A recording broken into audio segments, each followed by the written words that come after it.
Okay. Welcome back, ladies and gentlemen, to episode number 89 of Chatting with Nuts. And this is a first time ever episode. We've actually never had a tag team match here on Chatting with Nuts. We've never had a double date either. I was kind of back and forth whether it be a tag team match or a double date. I'd settle on double date because I felt it was less combative because we have nothing to fight over. So The chair. Give him the chair. Yeah, I feel like it would be just you three against me as it was the entire time that we visited you in Dublin, which is very unfair to poor little me. Of course. So it's not really a tag team match, but it's a double date. And my guest tonight, obviously the lovely Mrs. Nuts Kelsey over here, but our special guest, our StoryToob, which is Sir Carlos of Pennytree, or of Dublin, we'll say. And then we have the Queen in the North, Yolanda. So yes. Lovely to see you guys again. I feel like it was only yesterday that we were on a Game of Thrones tour in beautiful Ireland, where Yolanda trounced me in a Game of Thrones quiz. Yeah, and she was crowned the Queen in the North. I'm glad we got that out of the way quickly to remind everyone. Yolanda did beat me in a quiz. Technically, it was a show quiz. If it was a book quiz, I think it would have went differently. Just in my opinion, I don't know if that's true or not. But there was a mix. It was about the show. Okay, yeah. I feel like it's underrated that I got 7 out of 10 without ever finishing the show. That's true. You overperformed. I did. You beat people there that were bigger fans of the show than you. Yes. That's very impressive. Yeah. But how many times did you guess? Oh, most of them. Okay. And that's why I ended up with a rusty sword, and you guys got to do all the cool stuff. I can't remember. What swords did you guys get? So, folks, if you don't know, we're on a Game of Thrones tour, and at the end, you get all the memorabilia, the props, and we take a picture celebrating Yolanda as the Queen of the North, the winner of the quiz. And we all got swords. I don't even remember. I think I had ice, I think is what I had, if I remember correctly. Carlos, what did you have? Do you remember? I had Oathkeeper. Ooh, okay. Yeah. You said you picked the only one you don't have or something, if I remember correctly. I had ice because I was struggling to carry it. Yes. You had ice because I have ice here at the house. It's down in the basement. I don't remember what I had then. Nerd. Yeah, I can't remember. Maybe Weeping Widow, maybe? What did you have? You had a banner or something lazy. No, I had a rusty sword. That was it. Oh, you didn't even get a banner. Yeah, no, I just got a rusty sword. So they made me run. It was the non-character swords for all the losers. Yeah. I'm trying to remember it was Ice, Longclaw, Oathkeeper, the Mountains sword. Yeah. That's the one I had. Is that it? That one, right. Yeah, it was that one. Because it was massive. It was. It was. I think it was bigger than ice actually, which was kind of. I think crazy. it was. I was trying to find it, but see if you can find the picture. I would love to see it. I'm also glad that Kelsey beat the really loud Americans on the bus. Oh God. And I was also not one of the loud Americans. Yeah. So, folks, there were some very loud, enthusiastic ladies from Brooklyn on the tour, and. You know, there's a stereotype of Americans being obnoxious, and That's true.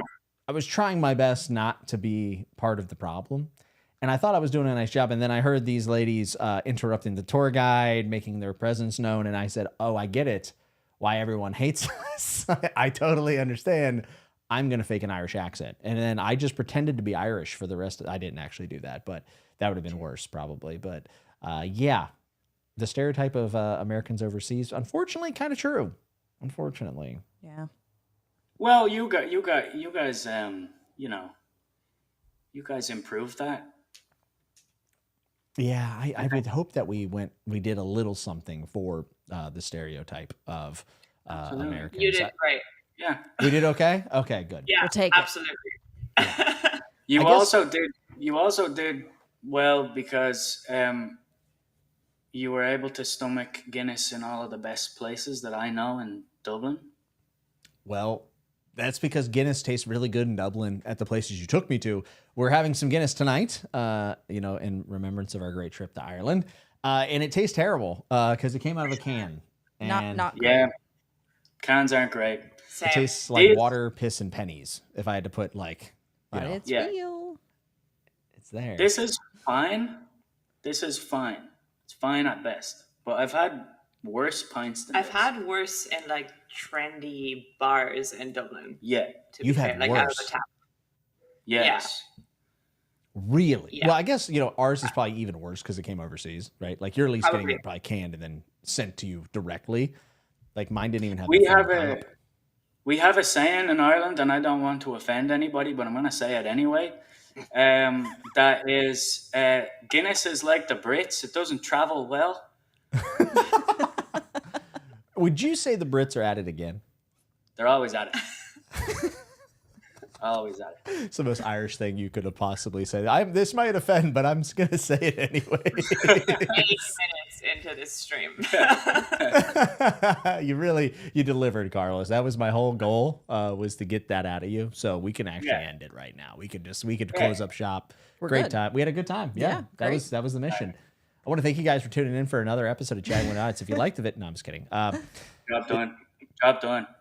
So people are probably wondering, is this really just a vacation recap? Kind of, but it's also going to be about books, because when we were in Ireland, me and Kelsey had the absolute pleasure of seeing what independent bookstores that have a lot of history behind them are like.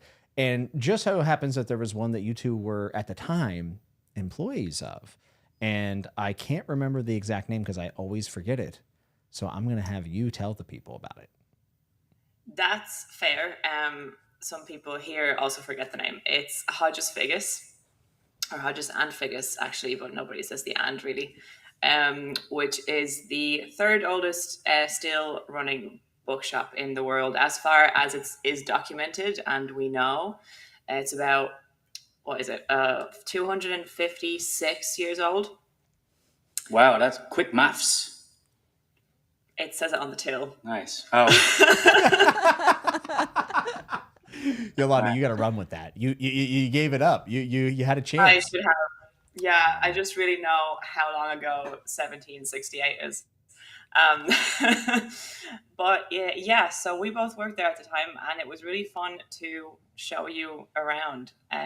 Yeah, 100%.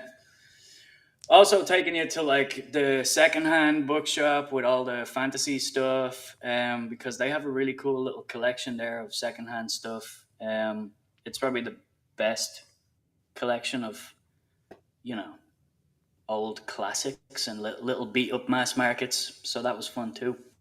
Yeah, it was. I mean, I was just actually astounded by the amount of bookstores, because for here, in about a 15-minute radius, there's maybe four probably. And they're all new bookstore. I mean, very samey, right? Like 2 of them are chains. The other 2 are just, one's a used bookstore that's not great. Yeah. And then we have a independent bookstore. It's okay. It's okay. I tried to get them to sell me Win in Truth early, and they wouldn't, so I'll never go back. Well, it's just a completely different experience. I offered them so much money for that book. I was like, I know this is illegal, but like, could you sell this? How much you offer? I don't want to talk about it because they didn't take it. They did not. How much They didn't take it. She didn't budge. She No. said, "Oh, absolutely not." I was like, Did you offer 50? "It was more Offer than that. 60? It was more than that. It Did you was offer $90? it was about as much as a pint of Guinness in Temple the Bar? Tours- in Temple Bar. Yes, 150 quid. 150 quid actually is what it came out to. All things considered, with tax added in, of course, after the fact.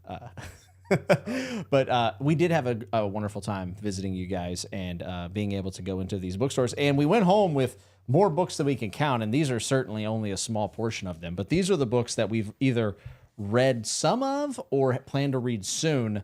There's a whole stack. We're going to go over all of them because if you're not familiar with StoryToob, shame on you. But they have a YouTube channel and they have been a wonderful part of the community for a while now. And one of the things that they do over on their channel that makes them unique is that they do the TBR months that are themed by booktubers. So they had a month of Philip, the month of Kev, which is actually my favorite, maybe even more so than mine. And then also me. And whenever Carlos and Yolanda do these videos, they imitate the person that they are doing TBRs for. And it always makes my day. Even if it's not me, I just love the amount of effort that you guys put into it. So Kelsey and I thought it would be great if we took the books that you had recommended and even in some cases gifted us, which was super sweet of both of you, and read them and talked about them and share what our experience was. You introduced me to so many Irish authors that I know I had never heard of. I don't think you, especially No. Claire Keegan, who apparently is really popular, by the way. I didn't know this, but like super duper Very popular. I have not read Claire Keegan, but Kelsey did. She read Foster, which is one of the books that you recommended when we were at the bookshop. And I have not read it, but Kelsey did. And I think you loved it, right? Oh yeah, it was great. I mean, it's super short and it's just such a wholesome read. And I went into it pretty unknowingly. I didn't know what I was about to read. It was fantastic, and I'm surprised at how much emotion they can pack into like 86 pages. Yeah. It's great. Yeah, I think that book. So I have a confession for everybody watching the stream.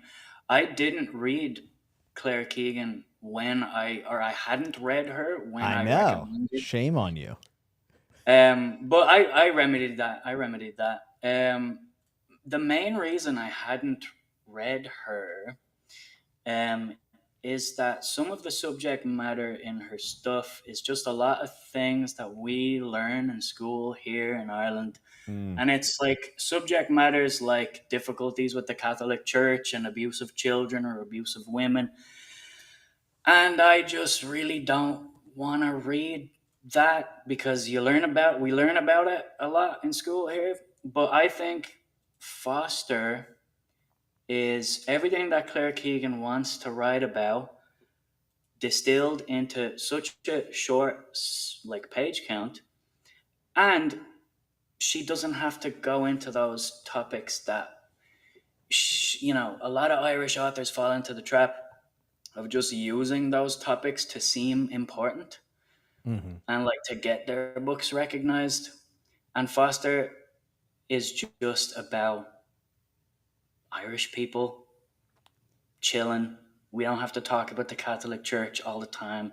We don't have to talk about misery all the time.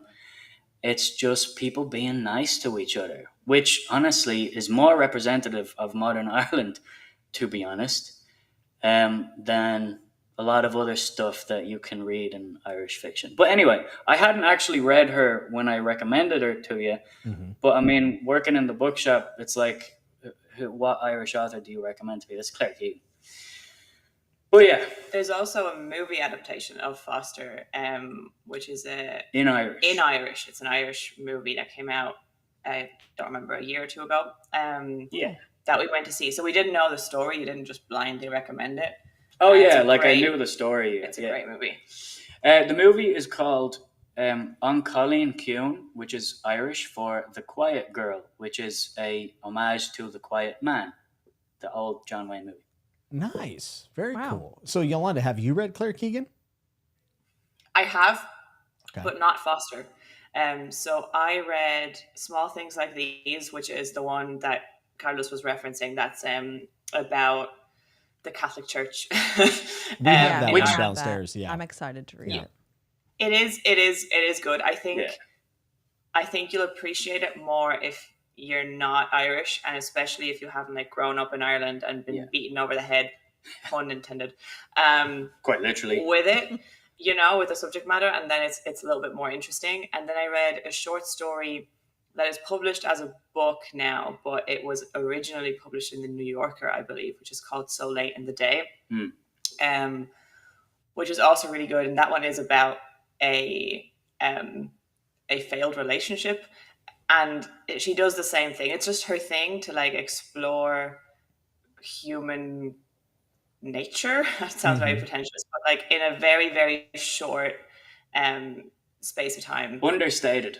Very understated, very subtle, and just leaving a lot of things unsaid. And, that's my kind of writing. That's what I love. That's her whole thing is all of the things you need to get out of the story are actually not said by anyone, not even by her.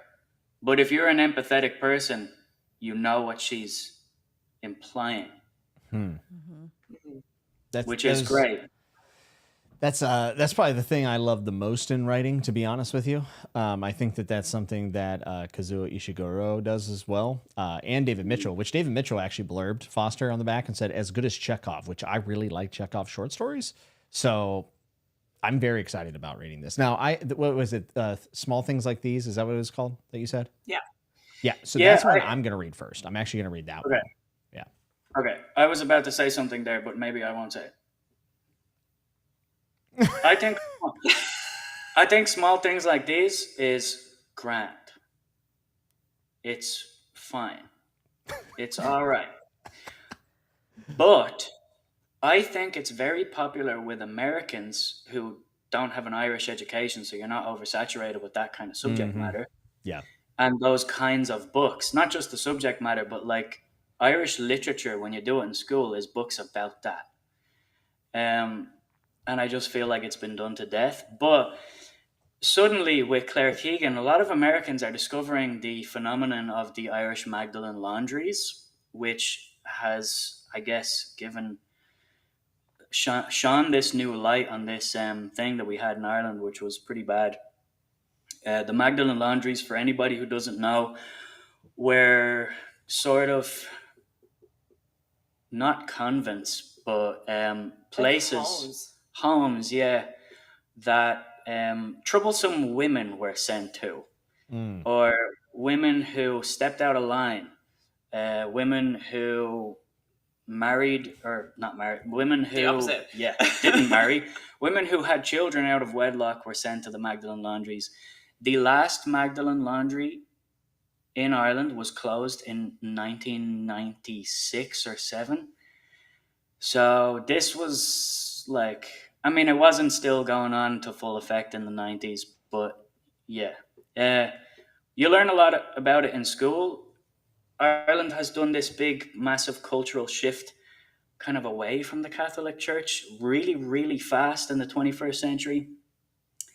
And small things like these is about that. But for me, It's set in the 80s, right? yes. It's also, if you want to read it now, it's a kind of Christmassy. It's set around Christmas. Yeah. Oh, is that the Christmas one? I it thought is. Foster was. No, it's not. No. Oh. The other one's things set like around these Christmas with the minor. Winter. Oh. Yeah. Okay. Okay. Yeah. Yeah. But yeah, it's just, it's not like a big epic or a big exploration of it. It's just a little snapshot of life. Yeah. With that as the backdrop and theme. Yeah. Yeah. And also, like, there's just little bits of it. You might like it because you're learning about like that aspect of Irish culture and the fact that there's a lot of kindness in that book, trying to sort of butt against that, like the mentality in Ireland of like not talking about the thing and sweeping everything under the rug, and we're just sort of going to ignore the bad thing, and we're all just going to get drunk and forget about it, which is Irish culture. Yeah. She does that, but she does it with just this sort of like kind of naive, really nice guy who's just going around the village delivering coal and like planks of wood to people to heat themselves. And he's just like kind of being nice to people, and he discovers a woman who is in this like Magdalen laundry, and he's kind to her. It is the Cillian Murphy movie. Sorry to interrupt. Yeah, the movie just came out. A lot of people seem to really like it who are mentioning in chat. It seems like it's a hit. Yeah, I just thought it was fine. Mainly because I think it actually overstays its welcome. I think Foster, she's better at just saying what she wants to say and then finishing it. I mean, it is short. I mean, we're looking at 88 pages, and this is some of the biggest font. I mean, you probably can't see it, but I mean, this font is big. I mean, it's like 20-point font. It took no time to read, but yeah, you could read it in an afternoon easily. I mean, it's very short. 88 pages. It really, like, it is a bit of a cash grab. Like, they're very good, so it's fine. But you're paying full price. 12 quid. 12 quid. As my boy Carlos would say. Jamie. 12 quid. Get 2 pints for that. You get 2 pints. I mean, if you're lucky, it depends on where you go. Not in Dublin, you can't. Not in Dublin. We got some people here that are really excited for this tonight. You are definitely one of the more popular guests I've had on this year. And Kev says, hello, my beautiful people. Very grateful to have this tonight. Love you all. And then ends up just immediately insulting Carlos after that and says, Carlos, arm hairy AF. Bro got built-in long sleeves.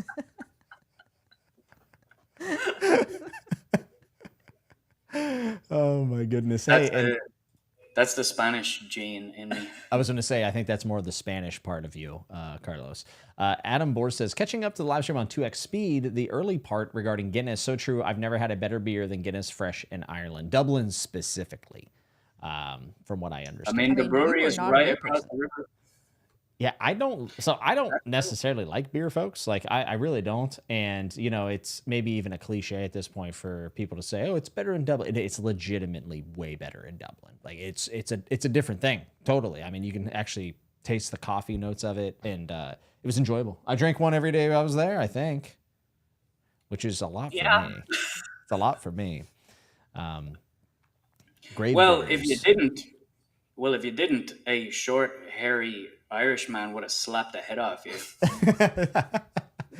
Bounce me like a basketball, I believe is what Connor once said. I know you're a big fan, but it's not. We're dropping out. We How do we didn't exit make this? it that long I for that to come out. I'm surprised you're not wearing your McGregor t-shirt, bro. I thought you would have it on. I thought, Right, we're going. That's it. That's it. Wrap it up. Let's go. Control, Alt, Delete. Oh my goodness, it's our boy Stuart. Stuart, what up? Enjoying the chit chat. Stuart, great to see you, my friend. Been a long time. Stuart, hello. Stuart, it's know. been long time. Long time.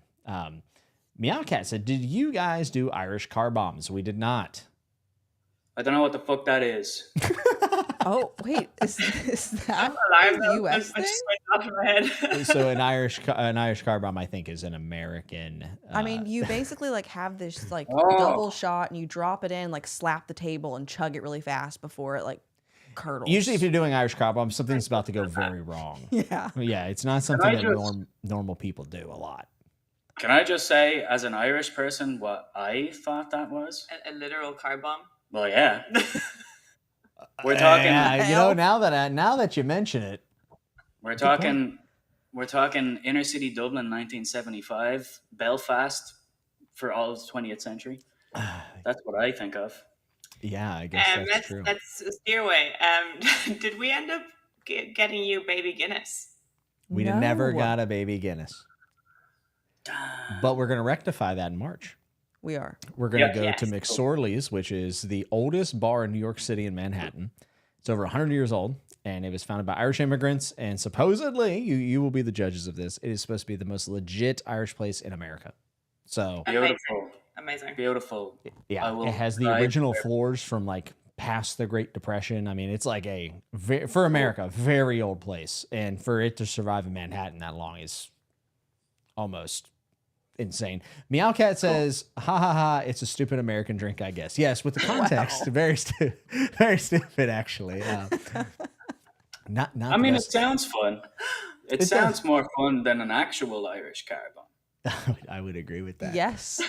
Speaking of Irish people, I also was persuaded by Carlos actually to buy this very exclusive edition of the Dubliners, which I called the Dubliners, which Carlos almost punched me in the face. Goddamn Americans. Hey, I could pretend it didn't happen, or I can. At least I'm admitting it, right? Like, You're admitting look, it. I'm That's blocking big. Kelsey's face. I'm just like, yeah. So I got the Dubliners, or the Dubliners, as I like to call it, and I did not like Ulysses. I gave it a shot. I wasn't a big fan, but I got to tell you, James Joyce short stories. I'm not too far into this. Very good, very Yeah. different, Oh, very right, readable. cool. I was very impressed. His short fiction is good. We did a lot of that in school as well. It's been a long time since I've read it, but like it's good. Ulysses unreadable. Try. Short fiction very good. His erotic letters to his wife peak tier. Absolute S tier. Yeah, what's up with that? Like, is that a thing that is happening now? Like, whenever you die, people just go through your stuff and then just start putting it on the internet. Like, is that now the new thing? It is, and I hope not. I hate it. Like, it seems to be like the way they publish like Alan Rickman's stuff as like his journals or something, which I think he had like given permission for. I'm not certain about this at all. I just read this like 2 years ago when the book came out. I do not want anybody to publish anything. Like, I don't have letters, but like, don't go through my emails, please. Although that would be very boring. I feel like the next step is just publishing a text file of like your internet history, like browsing history. Like nobody wants to see that, you know, like that's not a good idea. No, I don't think. Here's I mean, everything you Googled. yeah, exactly. And you would be out. She Googles some weird stuff for work. Well, what's actually funny, and this is Same. not related to books, but today at work on our marketplace, somebody posted a bike for sale and said it's in great condition. It hasn't been used in 2 years because the owner is dead. And I was like, I don't think we needed those details. But Nice. Anybody want a ghost bike?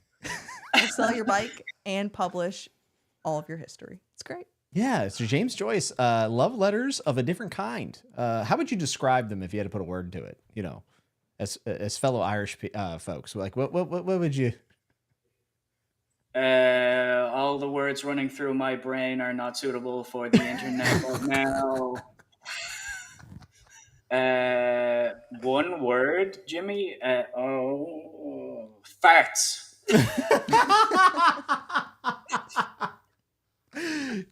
Jimmy Joyce was a freak. That's all I'm saying. And you know, I mean, I hate that I know that. I don't like that I know that. Mitch, thank you for the super chat. $6.99. 6.99. Read the letters live right now. I'm not doing it. Mitch, we can't. Jimmy We will get literally back. can't. We literally Yeah. can't. But they are steamy. They are steamy and stinky. Jimmy, you failed to mention the significance of that edition of Dubliners, though. Yes. I think, if you want to tell the did. people. This one actually, so this one does not have what the Ulysses actually has a illustration, I guess you would say, or an outlining of the bookstore that Carlos and Yolanda worked at, which is really cool. And that book is actually mentioned in Ulysses, which is amazing. I think Yolanda is about to go on a fetch quest. But this one has the street, I believe, that it's on. Is that right, Carlos? This is the street that you can find it on? So this copy of Dubliners, and if you get Ulysses, are very special. This has the facade of the bookshop on the cover because it's mentioned in Ulysses. There you go. That's the name of the bookshop, Hodges Vegas. And you can only get it at that bookstore, right? Yeah. 20 quid. Can you believe it? 20 quid. My God. Also, if anybody in the chat or on the interwebs knows Sally Rooney, she's very popular now. So is Paul Mescal, because he's just one of the lads. Normal People also mentions the bookshop that we worked in, which is cool. I think every single one of her books, actually, she always name drops the shop. Yeah. Because she went to Trinity College, which is obviously a very famous university, and it's right beside there. Yeah, you guys took us there and explained all the history about it and everything. That was cool. I mean, that was honestly one of the most fortunate things about visiting Ireland and having you all to be there with is like so much context that you guys were able to give us. Like it's a very different experience, I think, when you're around people who actually have lived there and are there on a day-to-day basis, which is why I think, a lot of people said, don't just do Dublin. And I'm like, well, the people I want to see are mostly in Dublin. I wanted to see RJ as well. It didn't work out. He's up in the north and we weren't able to get up there. But Dublin made a lot of sense for me because really I wanted to spend as much time possible with people that I knew. And you guys were able to provide us so much context that was pretty cool. And I think that the bookstore was like a mecca in some ways as a reader. Like once you know the history behind it, you kind of want to go there. It's like Powell's in America. Mm-hmm. If you go to Portland, Oregon, you go to Powell's. It's absurdly big. It's like a city block in America. And, you go and it's an experience. Like you go through all the floors, even stuff you're not interested in, you just kind of take it in. And that's how I felt with the bookstore. I mean, what was it? 90,000 unique books, right? Yeah. It's now, I think, closer to 100 because like they finished the expansion that they were doing, like the refit. And over Christmas, this might be like slightly inaccurate because I can't remember exactly, but I think they have like 1 million books in the shop over Christmas. Like obviously not unique titles, that's like duplicates, but like there's stacks of books everywhere. Like right now, More like 2 weeks ago, I'd say, when it's like all stocked up for people to like go crazy buying things.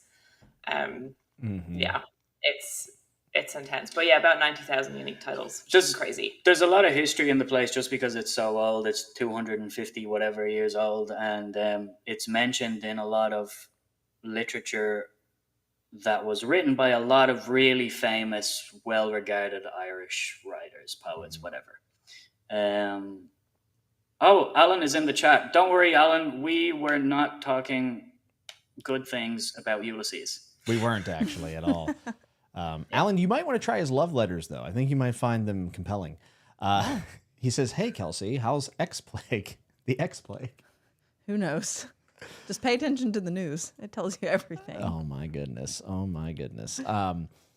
Yeah, so that place was absolutely crazy, and I thought it was just amazing the fact that it still felt like a small bookstore, even though it was so big. It didn't have that commercialized feeling. Now, I know things were changing as you guys were leaving, and that might not always be the case, so I'm kind of, I don't know, we talked about it. We kind of felt fortunate we got to see it before the Waterstones-ification or Barnes and Noble-fication of the place. So even that portion felt different. Yeah, it did. Than what it's like here. It did, yeah, for sure. But the people working there are still very much keeping the soul of the place alive. Yeah, and that's awesome. And everyone there seemed very kind. I was we were frantically about to go to our flight, and we were trying to give Yolanda a snack before we left. It was a cinnamon bun. And everyone knew. Like a morning bun. Everyone kept telling me that Yolanda was on her tea time, and I kept saying, "She drinks tea." I didn't know that. I did not know that about Yolanda. I've spent a week with her, and I did not know. But apparently, tea time is just a break, which I We you get 15-minute breaks apart from your lunch break, and they're just called tea breaks. And when I started, I was like, everybody's calling it a tea break, and I wasn't calling it that because I don't drink tea, and also 15 minutes is too short of a time to have a hot beverage realistically. But then it just caught on, and then you just say, "Yeah, I'm going on my tea." To be fair, that's very old fashioned. Like my granny would have said that, you know. Yeah, it's just part of the culture. But I'm sitting there like, huh? Yeah, we never had a tea time. I looked very dumb. I think I said to the worker, I said, "Yolanda drinks tea?" And she said, "Oh." She's like, "Oh, she'll be back soon." I'm like, "Okay, thanks." Dark One's Taint said, "Yolanda, just wanted to say that your love for Red Rising has made my reading of it twice as enjoyable, so thank you for your contagious enthusiasm. And when I think of Red Rising, you are the first person I think of. Truly." That is so nice. I'm very, very glad, because sometimes I feel like I have made too much Red Rising content. I should stop now. No, you haven't. You have just gotten started. That's really, really cool. That's really cool. I'm glad you enjoyed it. Yeah, that's always awesome to hear somebody that's getting something out of what we're doing. Because we were just talking, even like this, we were like, why are people going to watch us hang out for 2 hours? Like it's always just a weird thing, but there are people out there who enjoy it and get something out of it, which is always really cool. Meowcat said, "I'm going to Ireland next year. I'll keep these places in mind, and I would not order the drink that you mentioned earlier. That would be a that would be a bad idea. But you should go to Grave Diggers. Yeah, Grave Diggers. It's very, very good. And get that cinnamon bun. Oh, God. Wherever that was. Where was that at? Where's the cinnamon bun place? That was across the road from Hodges Figgis. It's called Fable. Oh, it is Fable. Yeah. Fable Bakery was delightful. Highly recommend. It's a cinnamon roll, but the whole thing tastes like a middle of a cinnamon roll. So good. It's basically not like the cinnamon rolls we have here. Oh my goodness. It really made my day. Like sometimes I still I'm not actually kidding. Like I randomly I'd be like, Jimmy and Kelsey brought me a cinnamon roll, and it was incredible. Like it made my day. Yeah, that makes me happy. Yeah, I have dealt with too many customers today. The general public are annoying me, but I had a cinnamon roll. Yeah.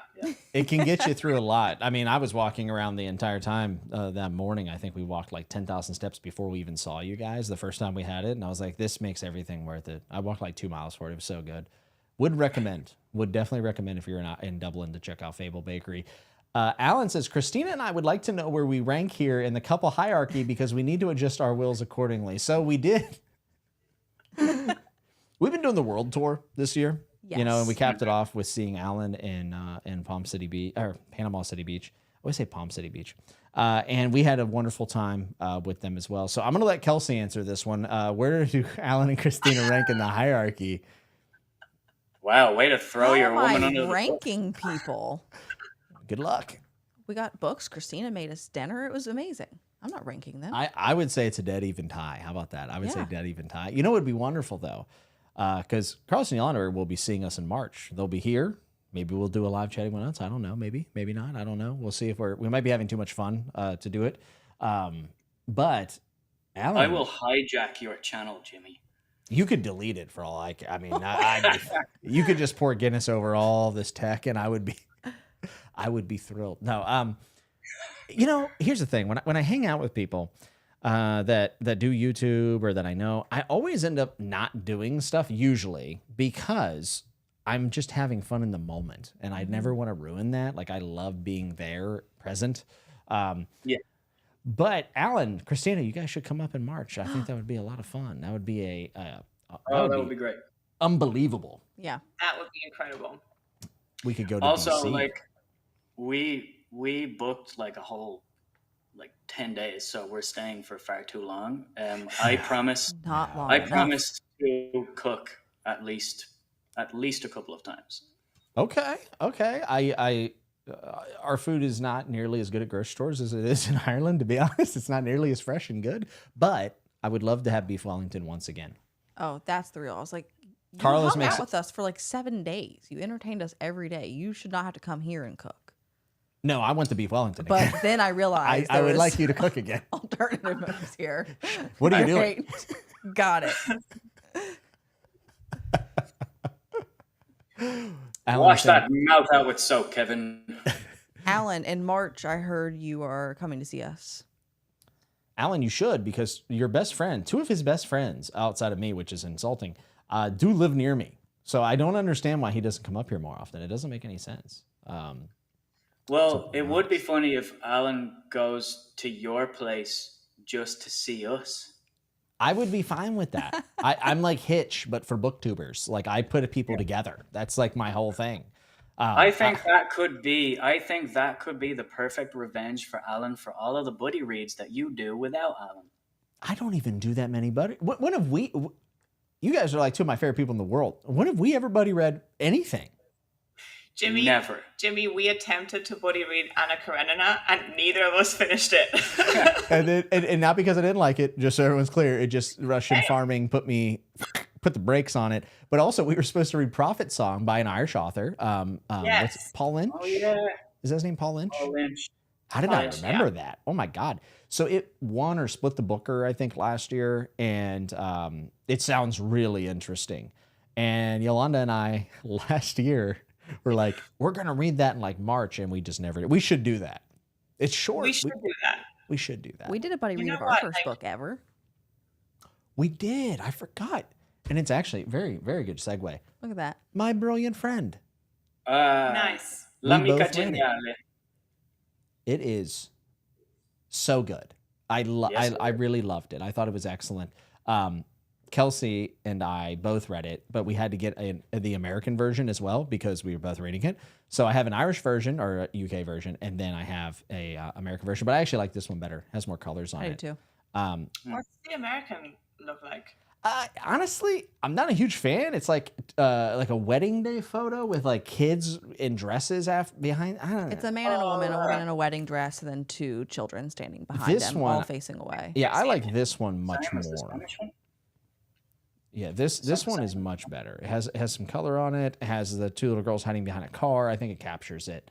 I'm gonna look for Very the well. one that we have.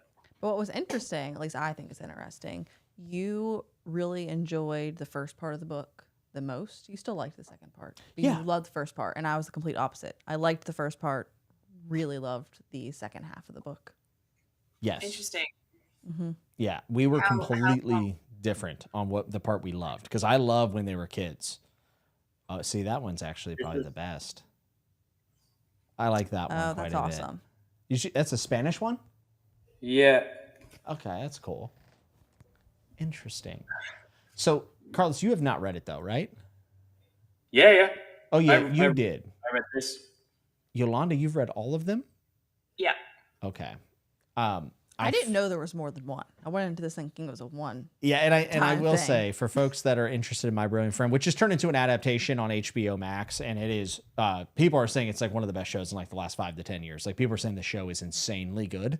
I think it's translated. I think it's I think it's Italian, if I'm not mistaken. I might be wrong. And the show is in Italian and in the dialect from Naples. So even Italian people have to watch it like partially with subtitles because it's in dialect. Okay. Real authentic, which is cool. Yeah. We really, really liked it, and we want to watch the TV show as well. But I will say, if you're interested in it, people are wondering, I don't feel like I could stop at book 1. Would you agree? Yeah, I would agree. Yeah, I feel like I have to. Like, I feel like you probably have to read all 4 books, right? Would you agree, Yolanda? Would you? Yes. I read it as a standalone and felt rather satisfied, but I do want to get back and find out what they do with the rest of their lives. There is because it starts in the present, right? The first book, and then you go into the past and get there and from childhood upwards, and then you don't get that resolution to the beginning of the book. You don't get that resolution until the ending of the last book. They don't end in cliffhangers or anything. It's not that kind of book because it's just following their lives. So I read the first one, and then I left a year or two between reading the first one and the second one, and then I think between the second one and the third one I left another couple of years, and then I read the third one and the fourth one back to back. So that worked well for me. I didn't need to binge them to not forget things or anything. But yes, I think it is a satisfying quartet. That is true. You do read everything like it's a standalone. Yes, I do. which is honestly the best way to be, because at this point I could probably claim that with how many series that I've started and just never continued. So I'm with you. I'm turning series into standalones. How about that? I'm turning them into standalones by only reading book 1. I do want to continue this. I feel like you could just read book 1 and enjoy it as long as you don't feel like you need to resolve the first chapter. Yeah. I want to resolve the first chapter desperately. What is that? Oh. I am I am remedying. Did I say that right? Fucking hell. Yes, you did. I am remedying this reputation that I have of reading everything as a standalone by actually finishing a series that I started a couple of years ago, and I am this much. Yeah, it's marvelous. Sorry for the people that are that can't see. It's The Green Angel Tower by Tad Williams, which it's a great cover. Great cover, great we book. found this randomly in the secondhand bookstore that we took you to, and you convinced me to buy this. And it's a first edition. Dude, first edition, Whalen and Tad Williams, and the biggest fantasy book ever published. You gotta grab it, man. I got some really strange novella from Tad and some female author I'd never even heard of. That was some weird. Remember, I found it. I bought it. I still haven't read it yet. It's very small and not Green Angel Tower level at all. But I was super happy we found that when we were out shop. I mean, we went to a lot of bookstores. I also just think it's so funny because I owned it in it's published in 2 paperbacks here, and they're both 800 pages. So I am this much into this book, which is not a lot. And I looked at the paperback. Jimmy, I am 400 pages in. And it's not like giant font. It's a regular size book. Oh, if not smaller. Yeah. This is giant. This is ginormous. This is ferociously large. It could be 4 books easily. That would take me. And look at the font size. The font size is so tiny. Anyway, yeah, it's small font, and the story is big, and there's not a lot of the dedication pages. It's story to story, both sides, and that's that's it. I am finding it very magical to read, especially over Christmas. Great way to word it. Yeah, I absolutely love it. Alan says, I must needs depart to eat. Christina's sister's in town. I adore you for. We adore you as well. And then don't forget to make your clip for StoryToob. Don't forget. Yes, Alan. The Tubies coming to you soon. Very soon. Very soon. And we were just talking about how we have to prepare for our year-end awards coming up here soon. It's a lot of work. I don't know about you guys, but I always end up getting really like stressed out by my end of the year. I know no one actually cares, but I care. So, and also this year I'm doing them live, hopefully with all the graphics I did before. I am helping more this year. It's true. Kelsey even made the thumbnail for this stream, which I greatly appreciate. And she put a Guinness toucan on your shoulder, Carlos. Did you notice that? I did notice that. Yeah. Did Also you? a Okay, little- good. That makes me happy. I was wondering who that was. I was like, did Jimmy do that or did Kelsey do that? Because I like, the originally had it in your graphics- coffee cup. But right. She It was added a funny coffee because cup. the coffee cup is so small. Like you guys are holding these giant bowls, and then I get this tiny little coffee cup. Like, You what should is- have held one in your picture. Yeah, True. That's your mistake. yeah. We were at a French bakery / brunch place in Vegas that does cappuccino in a bowl. Bowl of We're holding it cappuccinos. like this, and it's delightful. I mean, Amazing. It's so good. Mon Agabi, I believe, is what it's called. correct. Highly recommended. Highly, highly recommended if you're in Las Vegas. Though very hard to get into because it's very good, so it's very popular. Gavin says, "Is there anything Kelsey can't do?" That's the question. No. No, I mean, not that I've seen. I would say the only thing I can personally think of, I get up early. She's not good at that. She's no. really bad at getting up early. Yeah. Amen. But hey, you can't be perfect. You can't do everything. I'm just saying. So yeah, My Brilliant Friend, another book that was purchased by our good friends, and we both read, and we both really enjoyed, and will continue. We were thinking about making this like our book club type of book, like we would read one every 2 months. Maybe we'll still do that because they're not very long. No, that'd be great. And Well, I did they some all- of it on audio, and it was very good. I did like the last 100 pages on audio, and the audio was great. I thought that the audio was just as good as reading it, but I Yeah. really liked reading it. You know, for translated work, the writing was beautiful. I mean, I thought the writing was just fantastic. I mean, I can't say I read it in Spanish, and it's obviously very close to Italian, and I just thought it was very comforting. It's also like it's when you read a book as well. So I read that in summer in Spain. It just felt great. And I'm from a part of Spain that is pretty like industrial, sort of like worker people, I guess. Like these people that have owned these little shops for 50 years. And there's people that still just make shoes by hand and stuff like that, you know, like little places like that. And reading that book, which is obviously it's not Spain, but it's in Italy, it's very similar, and it just felt nostalgic to me to read that in Spanish. In That's really summer. cool. That is really cool. Tudor Ramble says, catching live. Let's go. Great content, guys. Thanks. Appreciate it very much. I know a lot of people are catching us live because I never start this early. So I think it's kind of cool to see new people popping in and everything. And I always appreciate the great comments. So you bring up something that I found really interesting about the book, and I'll talk about it a lot more in the wrap up, but it's this really staunch comparison, not even comparison, but like this world where these two innocent girls are trying to go to school and figure out what they're doing with their life in this really small town, post World War II, post Mussolini, Italy. And they're young girls, but this book is so violent, but not towards them really. Right. Like there's some sticky situation, but it's never like gratuitous towards them. And at least maybe towards the end of the book, maybe a little bit, but like the violence that they're experiencing in their neighborhood is crazy. And then when they start getting the context of the world, they start seeing their neighborhood differently. Like, oh, that's the communist. That's the fascist. Okay. And then this guy is the national. And it's like, oh, okay. And then you start to see like almost limiting the way they can see the people in their neighborhood. And I thought that was really interesting because I remember pretty specific times in my life where I started looking at people in my very small town differently because I figured out what they were per se, right? Like what they had going on, what their beliefs were. And I almost like mourned for them in some ways because I felt like it almost felt like they were losing their their chance to be innocent Yeah.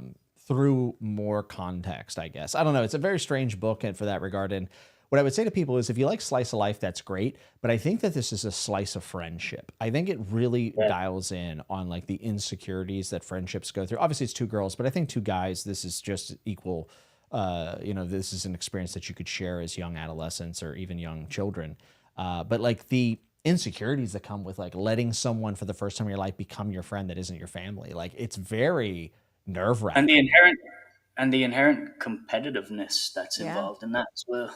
Yeah. Well, and Yeah. how much it changes because whenever you're really young, you develop these friendships. You're kind of forced to be with each other all the time. Like you're in school, you do all the same things. Then as you start growing up and things start to change, how do you hold on to that friendship? It's typically not the same.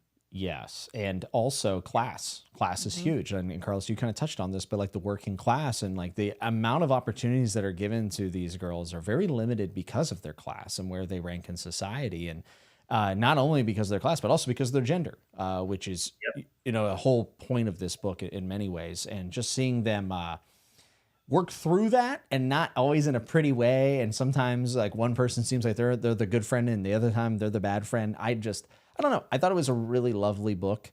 And I described it as like tuning into these two girls' lives. And like, I don't know, every other day I'd be like, oh, I wonder what the girls are up to. I should go check it out. And I'd flip open and read like 20 pages. And it just felt really nice. Like I was never in a rush to read it.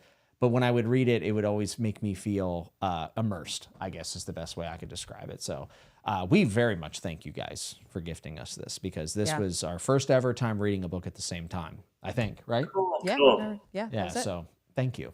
I appreciate it. I'm very happy that you guys both enjoyed it. I think everything you said is kind of how I feel about it. Like, I think what you just said is how I feel about the sequels, right? So when I'm reading, I find that I can't stop reading. But if I finished a book and I don't have the next one, I'm fine. I don't feel like I need to go and drop everything and pick up the next one. And that is actually not to the book's detriment. Like, I agree. wanted to do that. Like, it's just because it is so like I actually think it's one of those, if you look at the four together, where maybe it even benefits from taking it slower, because you're just accompanying these characters throughout their entire life as they're growing older. Yeah. Treat it like a standalone. What I fucking tell you. What I tell you. You boys are genius. But I think she's very, very good at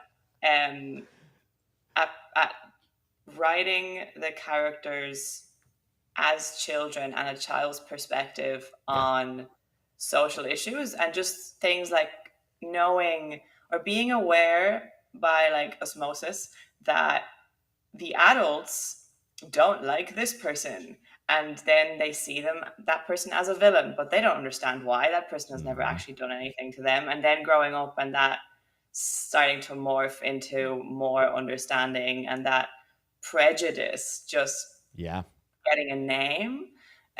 She's really good at that. Yeah, I would totally agree with that. I do think, like, we talked about doing one every other month, but I don't feel the pull to have to do that. Like, it'll probably be like when I want to, again, check in on their lives. Like, would you agree? Absolutely. But I do think you're right where it benefits from waiting time. And it's kind of nice to do that. Because sometimes if I read something and if I don't immediately read the second book and I get too far away, I'm like, ugh, I don't remember anything. Yeah. It's going to ruin the book for me. Maybe I just won't read it. And then I end up with a lot of series I've started. Well, this isn't like, I'm not reeling from the lore and the plot. It's not like, oh man, I can't remember who double-crossed who. No. Not that kind of book. I think it would absolutely be fine to take a break. By the way, BellTube said, you are a slice of friendship, Jimmy. That's my favorite chip, the friendship. Unbelievably cringe, BellTube. I loved it. I thought it was tremendous. And Mitch said, did you read it sitting back to back like the cover of Emily Henry's Book Lovers? If not, I'm not sure it counts. We did not. Okay, but I am reading Book Lovers right now. I don't like to be crowded, so I could never do it. Wait, you're reading it right now? Yeah. Really? Yeah. I didn't know that. I just started it. Aren't you reading Clash of Kings? Yes. Jimmy, I don't think you're paying attention to your wife. Well, it's tough. I've been nose deep in Wind and Truth, and you want to talk about a big old chunky book. I read all the preview chapters. I was 350 pages into it, and I still had 1,000 pages to read. Like, how ridiculous is that? I was like, this is unbelievable. And for those who are wondering, yes, I am liking the book. We had such a great experience getting that book for you. We did. Getting it the day early at Target was very fun. Met another guy who was excited. You didn't overpay for it, though, did you? Nope, no. I didn't. I just said, hey, do you have this? And he said, yeah. And I said, can I have it? And he said, sure. And I was like, sick. I love Target. And he hooked me up. And there was another guy there who also was waiting for Wind and Truth as well. So I should have that finished tomorrow, I think, because I'm recording my Lost in Roshar episode covering it with Christian over on his channel, Lost in Discovery. So that'll be a lot of fun. I'll be finishing it tomorrow. I got to like the last 2 hours today, and I could have finished it, but I was like, I don't want to be like, I want to like sit down and experience the last 2 hours because it is absurd. And also, hello, Bilbo, the beautiful, beautiful kitty. Oh my goodness. Love. So, unfortunately for your viewers, we're done. It sounded like you just whipped him, but I know that it was not that. Unfortunately for your viewers, I don't really give a shit about Sanderson. How is Clash of Kings, Kelsey? Me either. It's great. No, I actually really like it. I've started it. You bought me new editions to read, which are floppier and larger, and my preferred reading method, which is great. Because the other ones were like short, compact, and I don't know. I like it. So I'm alternating between that and book lovers. Cool. Clash Kings is extremely good. And she's actually being outread by my friend Andrew, who's also reading through the series for the first time. Okay, but he started before me. He's focused. And I'm reading multiple books. I'm very salty. I'm going to read it. Another Emily Henry novel. Another one. I love them. I can't help it. They are very short. Like, yes. You read those quickly. Doesn't count. I will move my new Diet Coke bookmark to Clash of Kings so that it's my priority. Fair enough. Gavin much prefers floppy. I also prefer the flop. I agree. Joe said, bye, Bilbo. Reading by my shelf says, size matters. I've been saying it my whole life. Carlos with the Chad Sandersonian take. I added Sandersonian to that because it's my favorite way of saying his name. Carlos, I do know a book that you do care about a lot. Why don't you talk about it? What is that? It's the first book you recommended me. What is it? Yeah. Eleanor Oliphant is Completely Fine. By who? Gail Honeyman. How many copies were sold? What? 3 million. I'm reading the cover. I'm basically just quizzing you on the cover. I was not looking at the cover. You had the answer key right here. I did read most of it in paper, but I did a lot on audiobook, actually, and the audio was fantastic.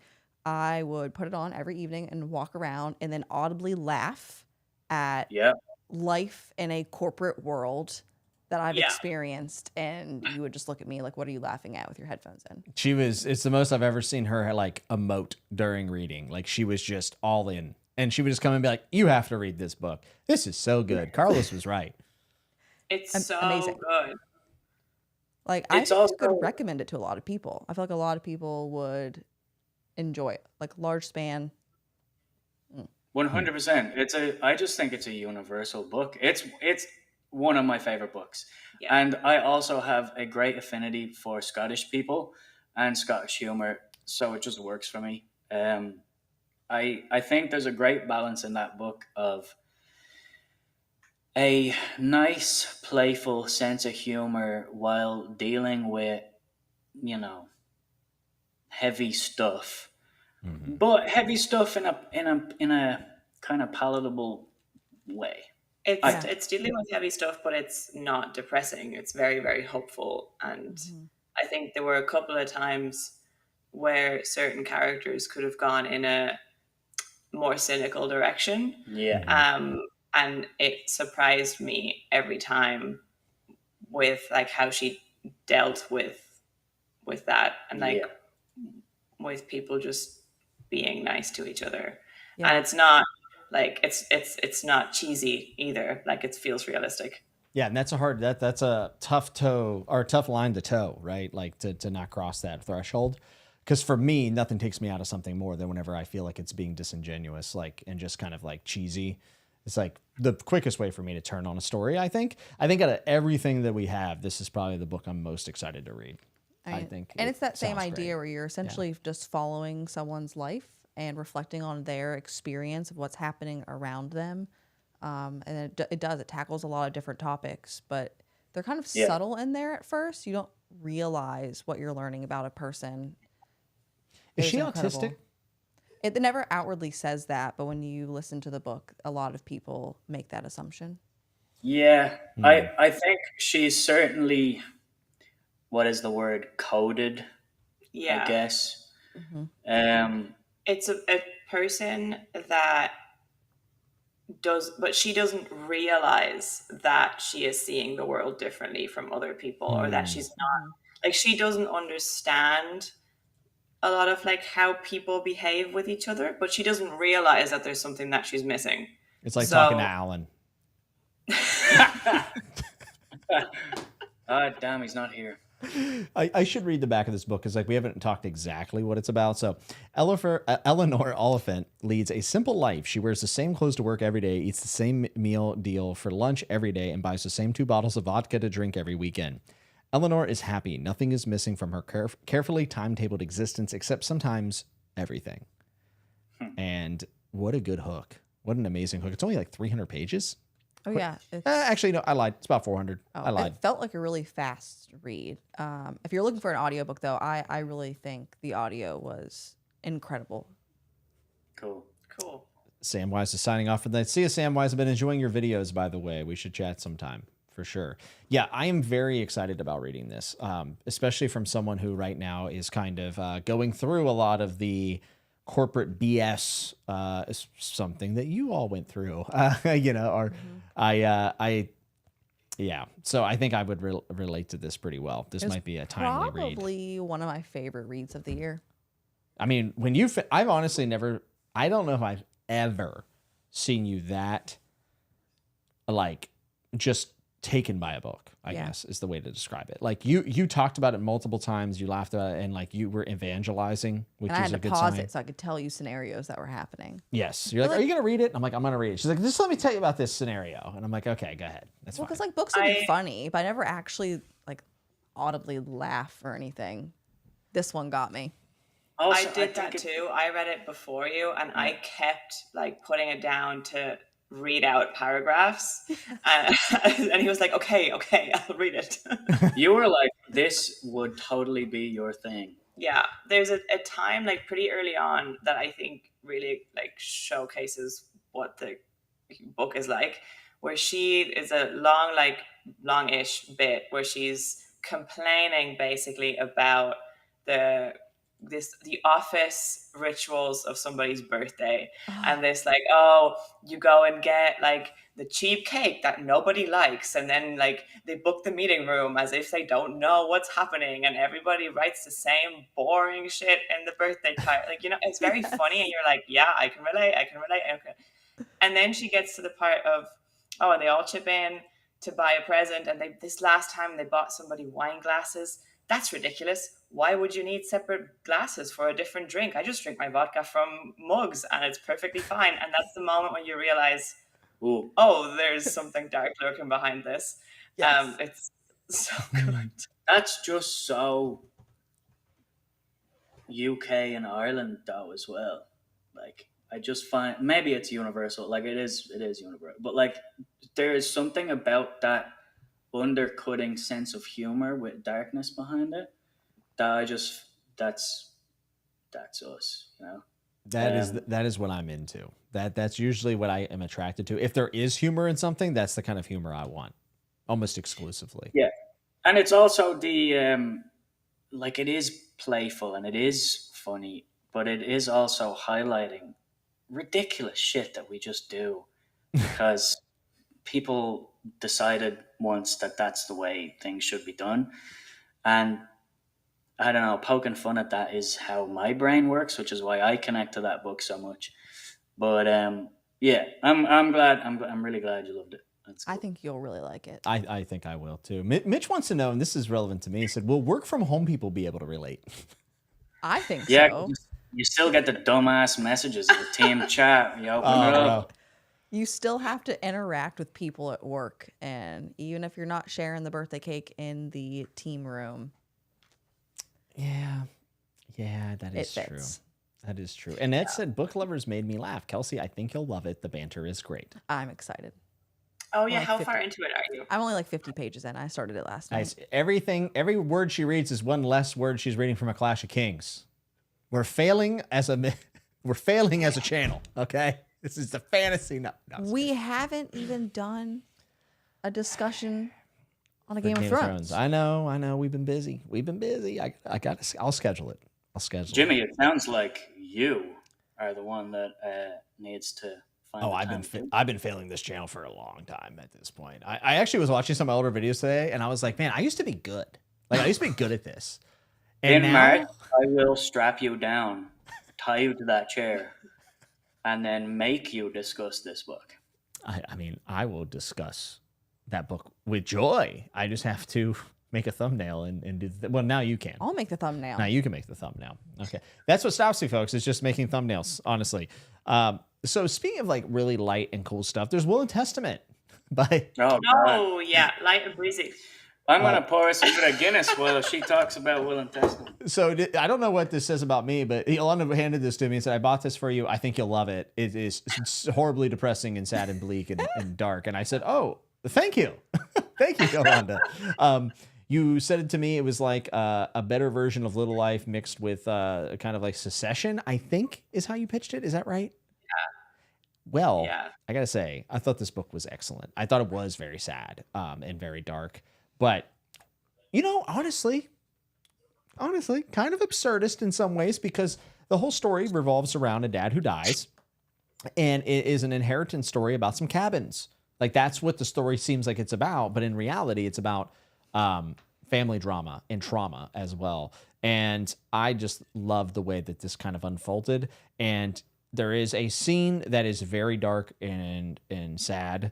It only lasts about 2 pages. And I messaged you when I read it, and I said that it made me like visibly like upset. It gave me have a visceral reaction to it. But I just thought it was so well done. It picked its spot to kind of, I don't even want to say be gratuitous, but go there. And it went there and it got back out and it changed the way you see the entire book, which I think is kind of special in many ways. But, you know, on its face, it is kind of ridiculous that it's about a bunch of cabins and inheritance. Like, yeah, I want to read it. Oh, you should definitely read it. You should absolutely read it. I did think it was wonderful. You had read this or you had not read this? I can't remember. I did. Yeah, I read it this year. It's actually, it's one of my favorite books I've read this year. I have had a year, we've been like looking at what we've read to like start putting together top 10 lists and like no spoilers, but like, oh my God, I've read so many books about trauma. Like, I don't know what is wrong with me in 2024. Me and you connecting on this level. This is what I'm here for. But yeah, so I got that book recommended by a colleague in work in the bookshop and who had recommended it to like half the shop. And yeah, I found it so engaging, even though it's so rough as well. Yeah. But I loved how, because it's so focused on like what does trauma do to a person's psychology throughout their life. Mm-hmm. And then the way it's written in like vignettes almost really reflects that and how scattered her brain is. And like she contradicts herself like multiple times within the book. Yep. Where at first, like the first time I noticed it, I was like, is this a mistake? Am I misremembering? And then I realized it's actually intentional, that she doesn't remember things properly. So she contradicts herself with like how long, like time spans and whatever. But yes, I love that it's framed through the inheritance, like, because that's so real, isn't it? Like you see it in every other family. We just saw it. Sure did. Just saw it, yeah. I picked this book up at the most horrible time possible. I don't know why I did it. I got 50 pages in. I was like, this is a good book. But it was like 2 weeks after my grandfather passed away and my family were going through all of this inheritance drama. Mm-hmm. And I was like, you know what? I'm not going to read this book right now. Probably a good call, because it is, like you said, it's very real. I mean, We just kind of watched. We weren't really involved, but we saw inheritance things happening, and you're like, yeah, this is crazy, to put it lightly, and it can be very messy, and this book does capture that really well. I think you're right about the contradictions that are in the book. I think that's very, very interesting, and that's what makes it such a compelling read. I wonder what the other novels that were spawned from this by her family members, I wonder what they're like. I almost want to read them, but I'm hesitant to it. Are they translated or no? I don't think so. I think maybe the one by the sister, but I think no. If I remember correctly, I looked it up and it wasn't. But yeah, so I mean, you mentioned it in your wrap up, but yeah. So basically, this is it's autofiction. She's never confirmed. Like, she has actually never said that this is based on her life. But her family's reaction to it kind of confirms that it is, which is so funny to me. Like, if they hadn't said anything, it would have just stood as a novel and nobody would have questioned it. They basically told on themselves.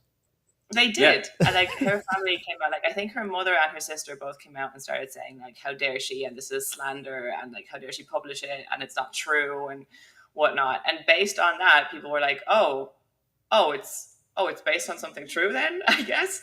And then her sister took a creative writing course to write a book from her perspective about this situation, which is so, like, I just find that so funny. But apparently her ex-partner did the same thing, also wrote a book about the situation, and they're all in Norwegian. If they ever get translated, I think I'll read it out of morbid curiosity. Yeah, I mean, Norway's a great place. I'll go there. I would love to go to Norway. I've heard it's wonderful. Yeah. Have you been, Carlos? No, I've never been to the Scandinavian countries. Road trip time. I think we found our next trip. Though Spain is high on my list. I definitely want to go to Spain. I think that would be fun. It's just picking which location, because I'm gonna offend one of you, right? Like, which town do I pick? Do I pick Yolanda's town? Or yeah. If we go for long enough, we can fly from one town to the other. I was just gonna say, like, by European standards, yes, we live as far away as possible from each other on the Spanish island, but honestly, it's a 2-hour flight, if even. Yeah. You know, it's not like America. We actually were talking about this because, we're trying to figure out everything we want to do with you, because Dublin is such a cool place and you can walk all these places, and America is very spread out and not super walkable. And I was like, so what are we going to do? And we were like, are they going to hate being in a car as much as they might have to be to go to these places? Because, like, there's a lot of driving. There's a lot of driving in America. Which you don't have to do any of. Well, that's true. Kelsey will do it because I am beta. I just like driving. Kelsey loves driving, and I don't. It works. I love road trips. So yeah, I love road trips. If Kelsey was in charge of the music when I drove you guys around, I will be in charge of the music, and we're gonna have a great time. You guys did vibe about the music, actually. You guys were connecting. Great playlist. It was a great playlist. BellTube says, another great ship is on display here. Companionship. Thank you, BellTube. My God. For the 1069. Very specific tips tonight on the Super Chats, and all revolving around 69, which honestly touches me deeply. Not in that way. You should write a book of these quotes, Brian. Yeah, I would buy them. You could just put Marcus Aurelius on the front cover and a bunch of dude bros would probably buy it. Fever says, freaking Norway, freaking poor man's Finland. I don't know if that's true, but Fever is on fire tonight in the chat. Mitch has a good question. He says, Jimmy, what's higher on your TBR, Planetfall or Terra Ignota? What is this? What is this? So for people who don't know, Carlos has read Planetfall. Very much enjoyed it. In my Discord, in my community, a lot of people read Terra Ignota last year and really loved it. I would say it's honestly maybe the #1 series from last year that I saw on my Discord. And so Carlos has now read Planetfall, which is another kind of groundbreaking sci-fi, I believe is how you described it.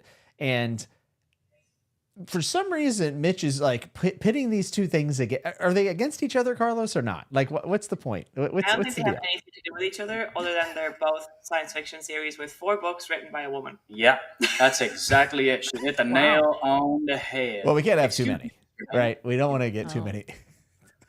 Yeah, no, that's just Mitch having a laugh. I am starting to join in on his holy war and plant my flag in the Emma Newman side, but like I've owned Terra Ignota for a few years now, so I really want to read that. That's high on my list. Yeah. Terra Ignota is higher on my TBR because I've read Planetfall. So yeah. But that's just the first book. I mean, you still have more to go. Is that the last one? No. That's the whole thing. Yeah. What is book 1 called? Planetfall. The second book is called After Atlas. The third book is Before Mars. The fourth book is Atlas Alone. But Jimmy, the series is called Planetfall. Yeah. Oh, the first one's a standalone? Thank God. They're all standalones, Jimmy. It's 4 standalones.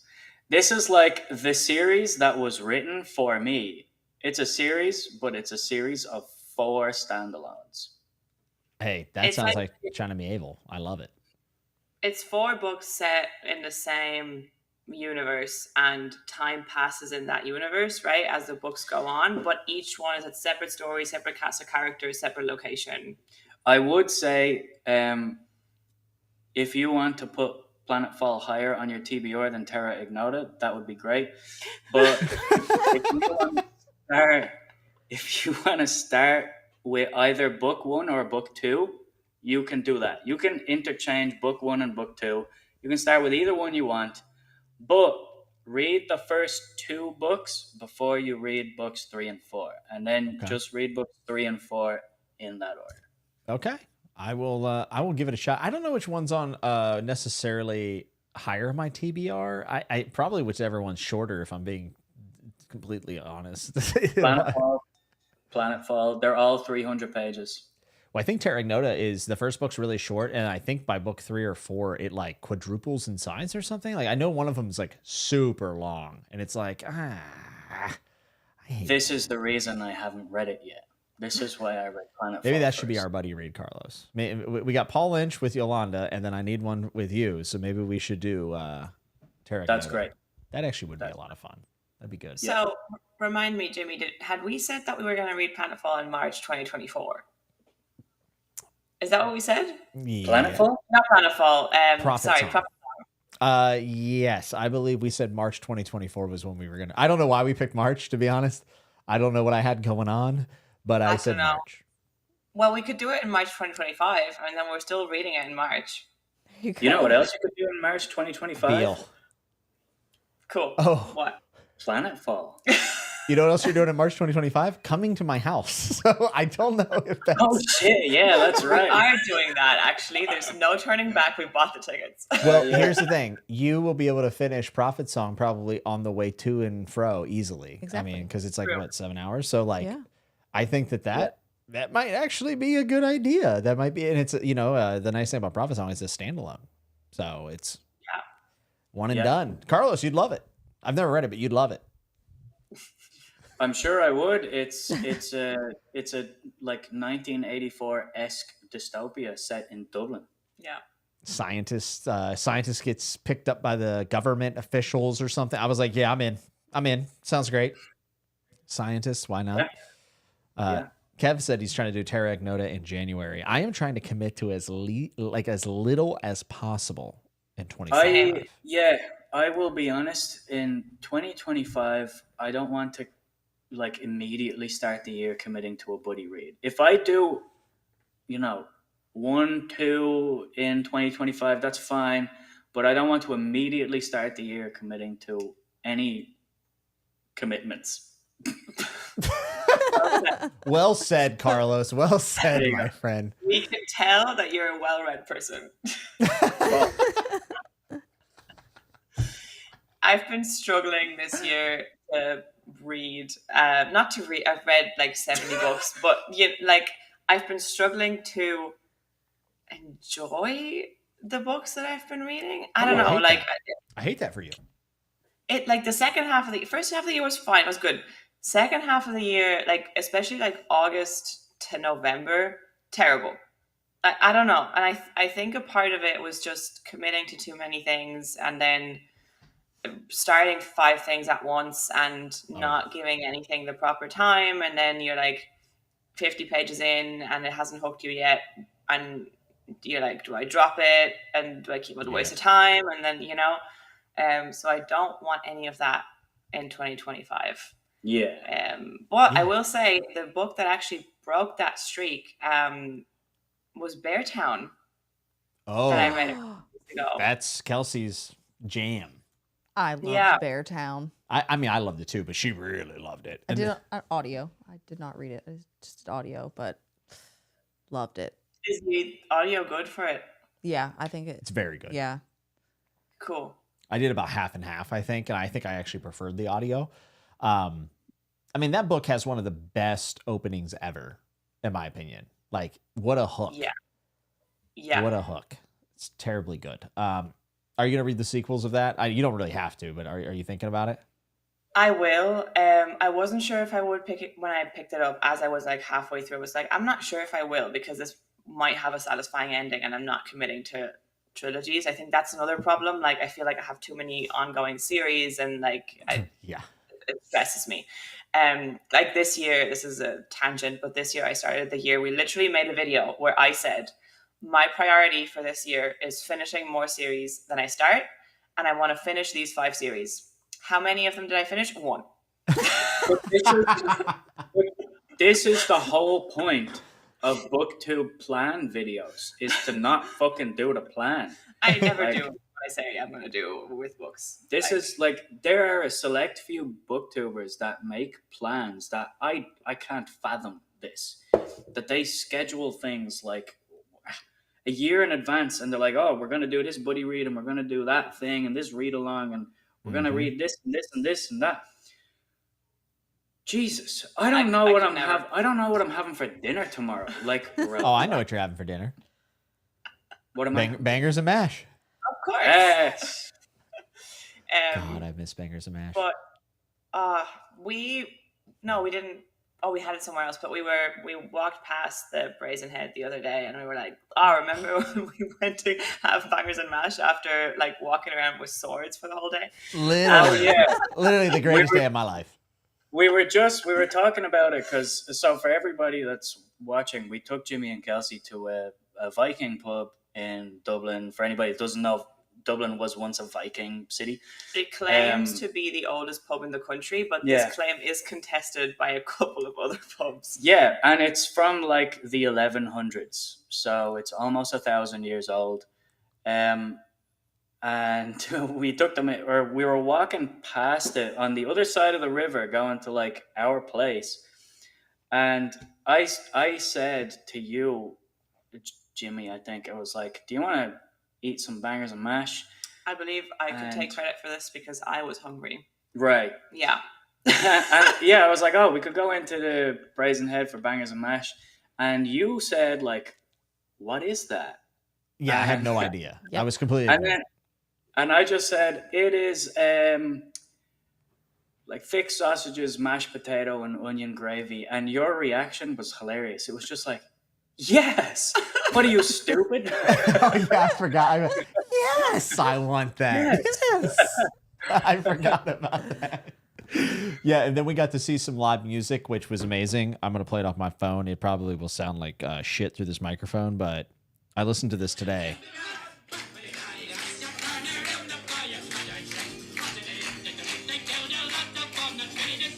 Yep. Tremendous. The best music of all time. I put that in my reading vlog, my Irish reading vlog. Yeah. And that was my favorite meal I think I've ever had in my entire life. I also had red ale that they'd been making there for however many hundreds of years, and it was delicious. It was wonderful. I stole your Guinness. I know. I had Guinness stew. You walk around like clapping to that multiple times a week. Oh, I sing it all the time. I don't know the words. I just go rah, rah, rah, rah, rah, rah, and I just kind of do the melody. That's all you need to do. That's all Irish people do in the pub as well. It's just say the right vowels, you know. Dude, That's it. that was such a good day. That was great. And also, like, to admit, Kelsey actually did the more Irish thing, because Bangers and Mash is technically from the UK. That is just an import that we've had because of the British Empire. One of the good things they did over here. But she had beef and Guinness stew, which is very Irish. She did. She loved it. So good. And we went to Guinness here near us, and she had Guinness stew there, and I had Bangers and Mash. And while it was good, it was It's not the not same. even close. It wasn't even close, and it's very disappointing.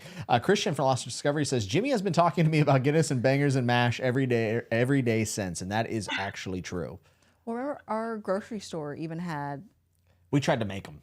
they were called bangers. They were not bangers. No. They were mid. They were very mid. They were midders, if I could put a word to it. They were midders and mash. They were not bangers and mash. Midders and unfortunately. mash. Cool. Yes, Every time we have a mediocre Bangers and Mash, I will say Midders and Mash. Midders and mash. Oh my God. So what are we talking? Frederick Bachman. I'm reading Oh. Anxious People. I'm reading. We. Wait, you're reading it too? Yes. She's reading it too. Did you know that? I didn't know that. We decided this. Did we we? were buddy reading it. We're married reading it. I think that it's not really a buddy thing going on here. I mean, like, Cool. it's been a long time. I don't think we're just buddies anymore. Gee. Hey, bud. Hey, bud. Terrible. Man, nothing really gets me going rather than when my wife goes, hey, bud. Like, that really just sets the mood, doesn't it? Like, wow, what a Friday night. Okay. Hey, pal, you want another Guinness? Hey, We are spousal bud. reading Anxious People. I'm anxious that you called me bud. Are we divorcing? You heard it here Can't first, handle folks. This is all going to shit. But we are. What is happening? We are reading it together. We decided this. We are. Are you We're, actually reading it? Or is this read actually happening? Well, It Kelsey is. is reading it together with Jimmy. Jimmy is reading it. That might Kelsey be is what's reading happening. it. I'm reading with my bud, Kels. K-Dog, if you will. Yes, K-Dog here. Me and my bud, we're going to be reading. Look at the Evie. Evie said, Jimmy getting friend zone live during Shy with Nuts peak content. Kev says, we can marry each other. Jimmy, don't worry. I don't do laundry. You would hate it, honestly. Kelsey. Guy Kelsey said it's a yeah. lover read. Clearly, it's a pal read. Someone has created an account to troll me called Armin Alert. And it says, great show. The bravery and tact being shown is reminiscent of my favorite character in fiction, Armin Alert. Dude, Armin is the worst character in fiction. He's so bad. All of I this don't know dude- who that is. He's from Attack on Titan. All he does is cry in a high-pitched voice in the English dub and talk about how much he wants to see the ocean and thanks his friend for committing genocide. It's awful. It's terrible.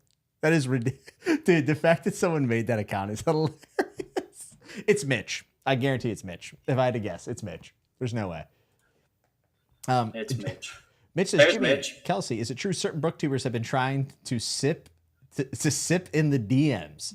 Alan did, in fact, DM my wife, which was very rude of him. I had a stern conversation with him when I was in Florida. That's why we got to go to Florida. That's what it was. I said, I got to put this man in his place. But we're reading Anxious People by Frederick Bachman, and I'm really excited about the themes. You know, I'm really excited. I don't know where I'm going with this. It was a Patreon pick, so I have to read it. She wanted to read because she loves Bachman. So, Although I made the mistake of reading a book 3 before book 2, but all the same. yeah, she read book 3 in Beartown instead of book 2. She went Okay. from book 1 to book 3. How do you do that? Okay, because first of all, I thought Beartown No, was a standalone. And then I saw it in the bookstore. And I was like, oh, is there another one? And you said yes. So I said, okay, I'm going to buy it. And you didn't stop me. It's true. I didn't. Fair, though, the third one can act a little bit more as a standalone by itself. It does not impact my read of the second Carlos one. treats everything like a standalone. I don't know what you're talking about. Yeah, fucking right. This is what I was gonna say. It's a standalone. You can read it whichever way you want. It's a book. If you want to read a book, this is what annoys me about fantasy. Usually, it's like, wait, what? You read book 1 5 years ago? Why haven't you continued with the series? Because I read the fucking book and I liked it, and then I moved on with my life. Oh my god! Like, I'll get to it. It's you read a book and then you let that. I don't know. Outside of fantasy, I feel like this craze to just binge and whatever, and like I need to consume this Well, in whatever. something You know what I mean? binging is fun. Like, Oh yeah, like I've Yeah. binged I before. enjoy it when you finish a book, when you read a book and you're like, it just consumes you, and then you just want to keep going. For sure, yeah, and it's happened to But me. you don't Yeah. have to. I think it's just the obsession with like, oh, I've started this series, and then next month this is exactly the thing that I will be reading, and this is now how I'm planning the rest of my life until I die. Do you know what I mean? It's weird to hear you say this because I feel like so many people on BookTube are like, I need to get back to binging. Like, I need to get back to just reading straight through stuff and not starting something. I guess I don't feel the guilt of starting series and then not continuing for a long time. Like I don't really, it doesn't log in my brain. Like, sure, I guess when people pointed out that I'm like, I wish I had finished that series, but like if I loved it, I shouldn't say that. If I felt the need to finish it, I would. And there are books I actually loved. I just don't continue. It is what it is kind of thing. Yeah. It's I tough. think there's a difference between sometimes you read a book and you like it and you say to yourself, I will read the next one, and then you buy the next one and then you forget about it and you never actually read it, and that's binary, and that's fine. Maybe you just didn't love it that much, and that's okay. And then there's other times where you read the first one and you absolutely do want to read the sequels, and you don't because you have made plans and you tell yourself that you have to do this other thing first, and there it's kind of the opposite problem of like, well, just read what you want to read. Just read what you want to read in general. I'm not. If you want to binge. If you don't want to binge, don't binge. If you don't want to finish series, don't finish series. Yeah, to be serious for a moment, I do get the urge to binge things every once in a while. I just don't want people judging me for my fucking reading habits. But talk to him. I love it. But it's like, I think outside of fantasy, even with series, that is less prevalent. That need for one story to be told over a series of books is much less prevalent. Even within, like in crime fiction, in general fiction, like with the Elena Ferrante books, that yes, it's a series, but each book will give you a satisfying experience of reading a book. That's a snapshot, it's a snippet, it's whatever. With crime series, you generally get a resolution to whatever is going on in that one book, and then the next book will be the same experience, giving you something else, a new story, whatever. And I think fantasy, to me, is the only genre that I read, and I love, where the story just doesn't end in one book, or like there is no real satisfying conclusion in one book. It's there, they exist. There are fantasy books where you can read one book and have a satisfying single book experience, which is probably my favorite thing in reading, is having one book to give me that experience, Yeah. But I actually find that's why I'm really digging Malazan, because each single book in Malazan is kind of giving me that, even though I know there's a bigger thing going on, Mm-hmm. Yeah, and Malazan, it says it's a tale of the Malazan Book of the Fallen. I didn't realize how literal that was, but it actually is a tale. Like there is a through line for all the novels, thematically, of course, but also like the plot is advancing each book, but it's totally different than reading something like A Song of Ice and Fire or Stormlight Archive. Memory, Sorrow, and Thorn. Memory, Sorrow, and Thorn for sure. I mean, Memory, Sorrow, and Thorn is almost one big book. I know that sounds crazy because of how big To Green Edge Tower is, but you could really just read that as one massive novel, and it would work. I mean, did you binge the Sarah J. Maas books? I can't remember. I think I binge booked 2 to 3, but I usually put at least one book as like a palate cleanser in between. Because you've been reading Realm of the Elderlings for like a year and a half. Yeah. Which is fine. Like, there's nothing wrong with that. And I think with the Sarah J. Maas book, that's when I really realized that when I binge larger books too close together, I burn myself out. And then I find myself just trying to rush and just get to the end so I can know what happens. So I do better if I can put something in between that separates it. Mm-hmm. Also, that can happen to me as well. Like with Realm of the Elderlings, I binged each sub-series except for the last one, but then I left months yeah. between them. So That's why I like like I the read, series so much. yeah, I think I don't think I could have read the 16 in a row back to back to back. Also, if you're reading them as they're being published, like you're You not have to wait. reading. You have to wait. Like it's I know all about waiting, George. you know all about waiting. I've been waiting for a long time, and I don't think I'm ever gonna be satisfied. But you're right. I mean, it also will affect the way you see a series for sure, right? Whether you binged it or you didn't, right? Like, Yeah. so I'm reading Wind and Truth. I've been doing a Stormlight Archive podcast for the last year and a half with Christian, and thank God, because if it wasn't for that man, there have been so many times I've been like, "Who is this? What? What order of radiant does this belong?" You know, I would just be totally Does he have lost. recaps? Does he not have recaps in his books, like what came before or whatever? No, Tad is the only person that cares about us. Actually, ironically, also R. Scott Baker does really great. Actually, R. Scott Baker's What Came Before actually explains the book you just read. Because once you get the Thousandfold Thought, you're like, what is going on? There's a lot of metaphysical stuff. And he just tells you in plain language what happened. And you're like, oh, thank God this is here. Like, thank goodness. I did not realize he did recaps. That is incredible. Is it? Because So nice. it's been over a year since I read the Darkness That Came Before, Mhm. and now I'm at a point where I feel like I could not just go into. Oh, book his two. recap will literally explain the book better than the book did itself. And it's really well written. Like, it's beautifully written. Yeah. Nice. I mean, say one thing for R. Scott Baker. I mean, content aside, like, the dude can write. Like, his writing itself, I found just to be great. I don't know if everyone feels that way, but I certainly do.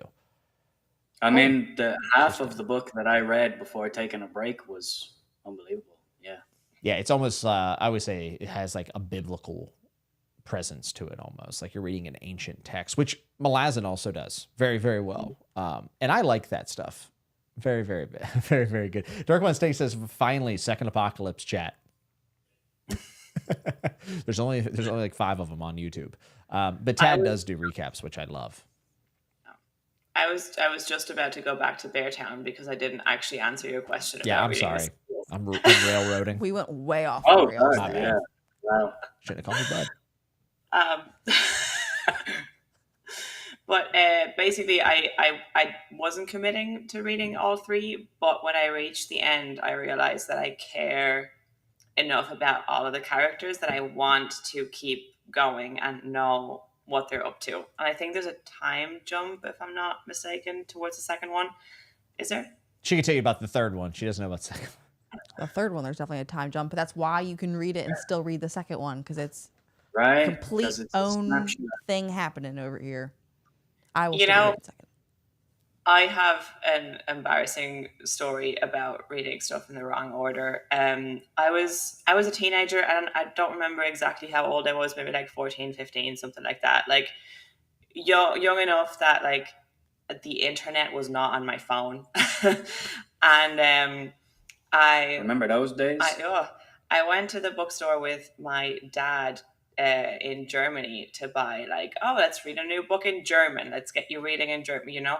And I bought a German YA fantasy book, and there was a couple of them. It looked like a series. I was very excited to get into a new series, and your typical YA setup of like, you know, girl goes to some type of magic school. And I was like, yeah, great. Give me that. So we figured out what the first one was, bought it. I read it. I found it a bit confusing. There was parts that I remember skipping because I was like, I have no idea what's going on. Whatever, just keep going. I ended up really loving it. Read the second one, the third one, the fourth one, and then there was 6. Read the 5th one, and then the 5th one had an ending where I was like, hold on, this is like the end. How is there a 6th book? And then I realized that the 6th book was actually the first one, and that I found the first one confusing because the first one I read was the second one. And you're like, I'm 1 star. This book made no sense. There is somebody who did that to Tat Williams' his latest book. Oh, God. Oh my They read God. the 7th book in the main line of the series, and they were like, Yeah, it just like didn't make a lot of sense to me. It's my first Ted Williams. Not a big fan. Like, dude, Oh, that's way worse. That is so way rude. worse.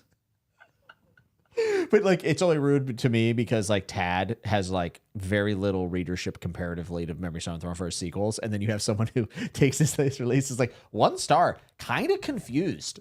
Like, what the Yeah.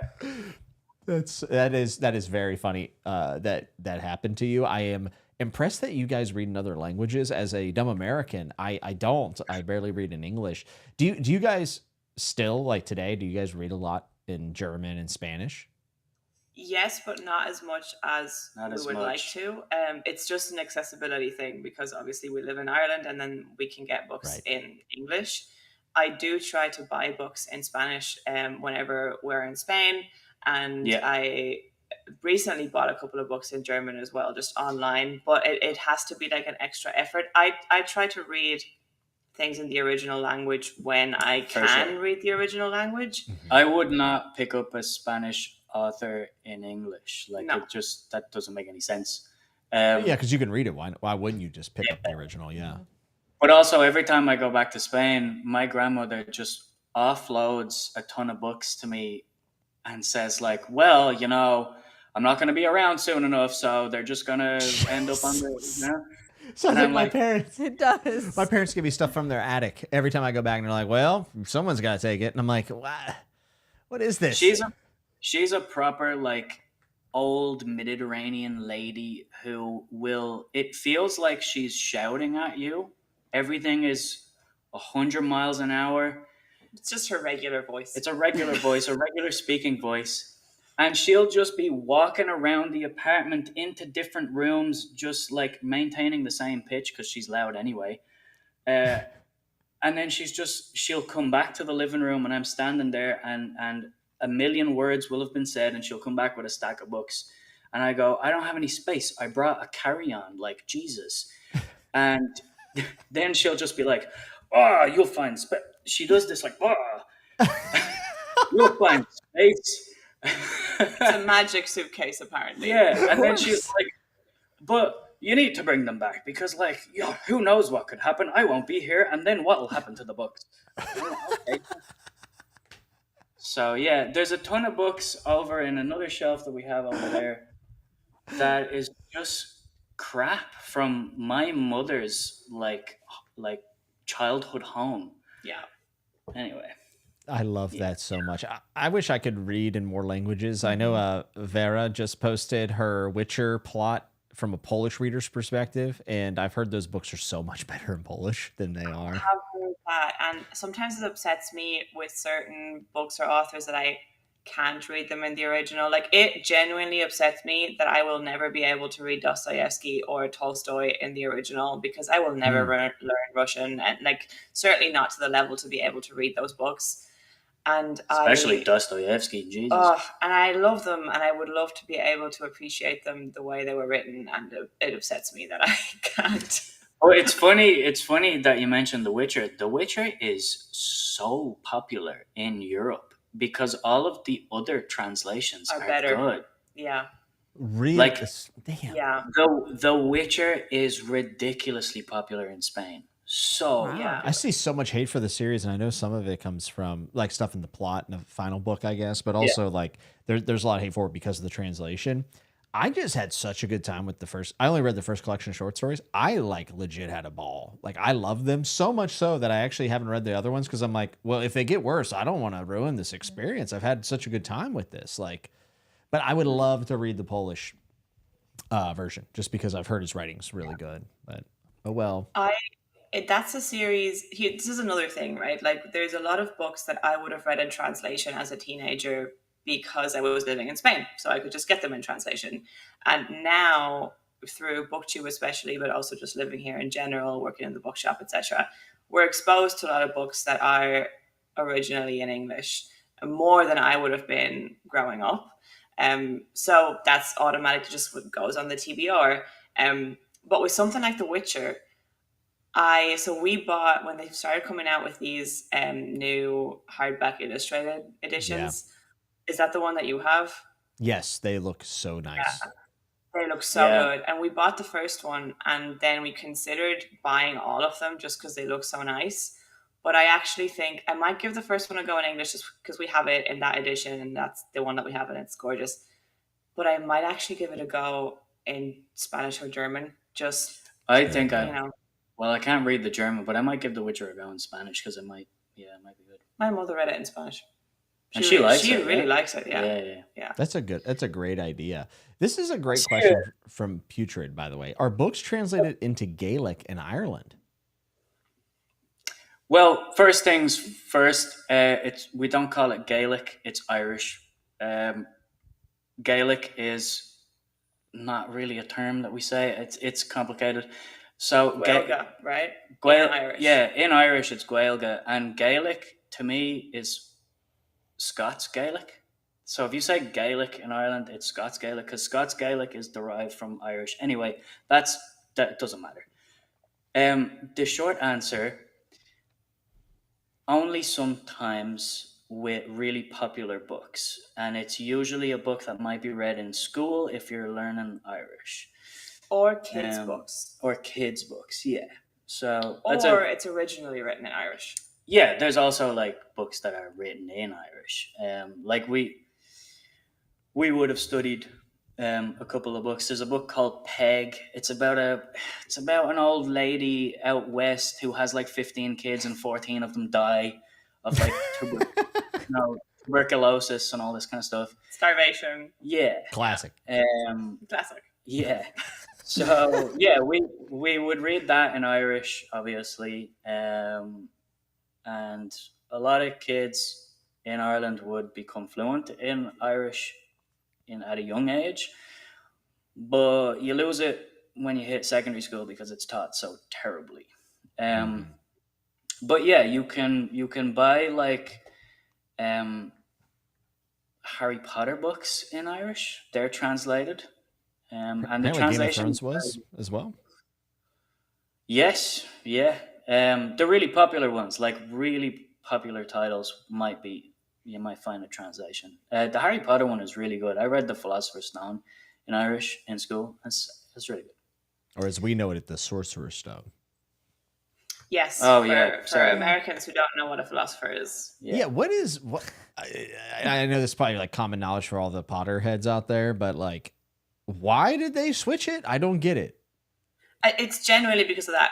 Like the publisher thought American kids would be confused by the term philosopher. That is the decision behind that. That is generally why they did. Well, when you Google it and you see Jared Henderson's mug, I mean, yeah, they probably does scare the kids away if I had to guess. I mean, my God, my Lord.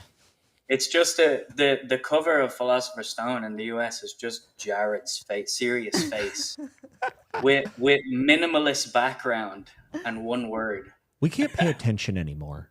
That's my impersonation of Jared. We can't read anymore. Jared, quit telling us what we can't do. And start telling us what we can do, okay, bud? See, I call him Bud. There's a good comment there from Kale I'm just seeing in the chat. Gaelic is a football. That is very true. Gaelic football. I played Gaelic football in school. Mitch has a great comment as well. He said, Jimmy's eyes going wide at the word peg. What was that about? Mitch. We don't kink shame here, Mitch. All right? Wait, I didn't know it was a different title. You didn't know that? Until just now. You didn't know that? No. Oh, yeah. We're dumb. Oh. In Korean, cool. Yeah, I read Philosopher in Korean, and it was surprisingly very good. I like the cliffhanger he did by separating those messages. I did not know that you read in Korean. Dark One's Taint. That's crazy. I think that's a cool. Like with Irish, I think they do it. They translate these really contemporary popular books to try to get people to read in the language, right? Mm-hmm. Like, and then for somebody to say, "Oh, I'm very familiar with Harry Potter, so maybe I'll be able to read it in Irish." And you get a lot of people buying it for their kids to try to get them to read in Irish, and then they don't, and then they probably don't. I tried to read it in French when I was a teenager. Oh, Yeah. cool. Yeah, my mother collects Harry Potter editions in different languages, or she used to, especially Philosopher's Stone. Like, so we have it in like 25 different languages or something.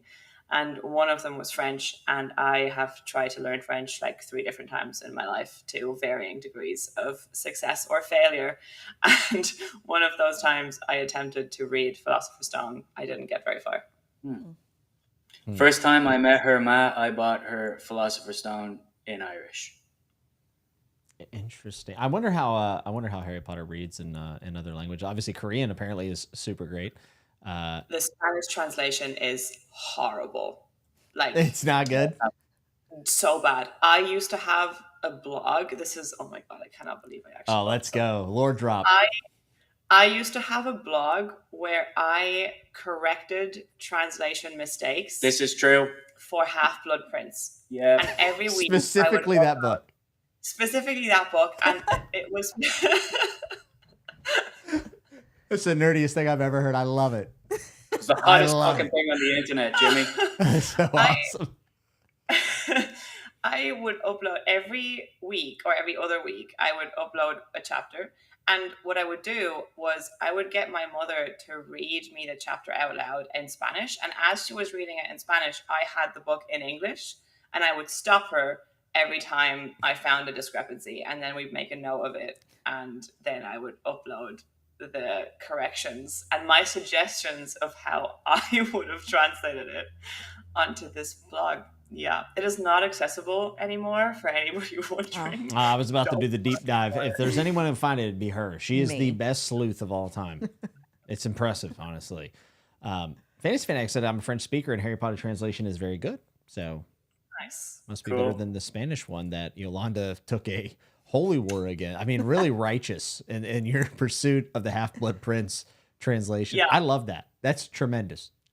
I think I picked that one because they changed the title. So the title in Spanish is Harry Potter and the Mystery of the Prince, which I was clearly very unhappy with. Very upset. Very upset. Yeah. I was like 13, by the way. I mean, 13 and being able to do something like that. And 13, I was still trying to figure out how to tie my shoes. So good on you. And yet nobody figured out, nobody thought of autism ever. There were no signs. None. There No were zero. Didn't you used to play a game where you could like memorize which line or page things were on in Harry Potter or something like that? Yes. It's insane So- how she does this. Oh my God. I don't think I can do it anymore because I'm not like listening to it. Like, so I had the audiobooks on repeat in my bedroom. But the way it worked, the house we While lived playing in, with your dinosaur collection. it I was just Trains. It's it trains. was Playmobil and like cats, please. There was like the kitchen, and then there was like a hallway thing, but the door between them, there was no door, it was just like a space. And then in that hallway we had the books and a chair.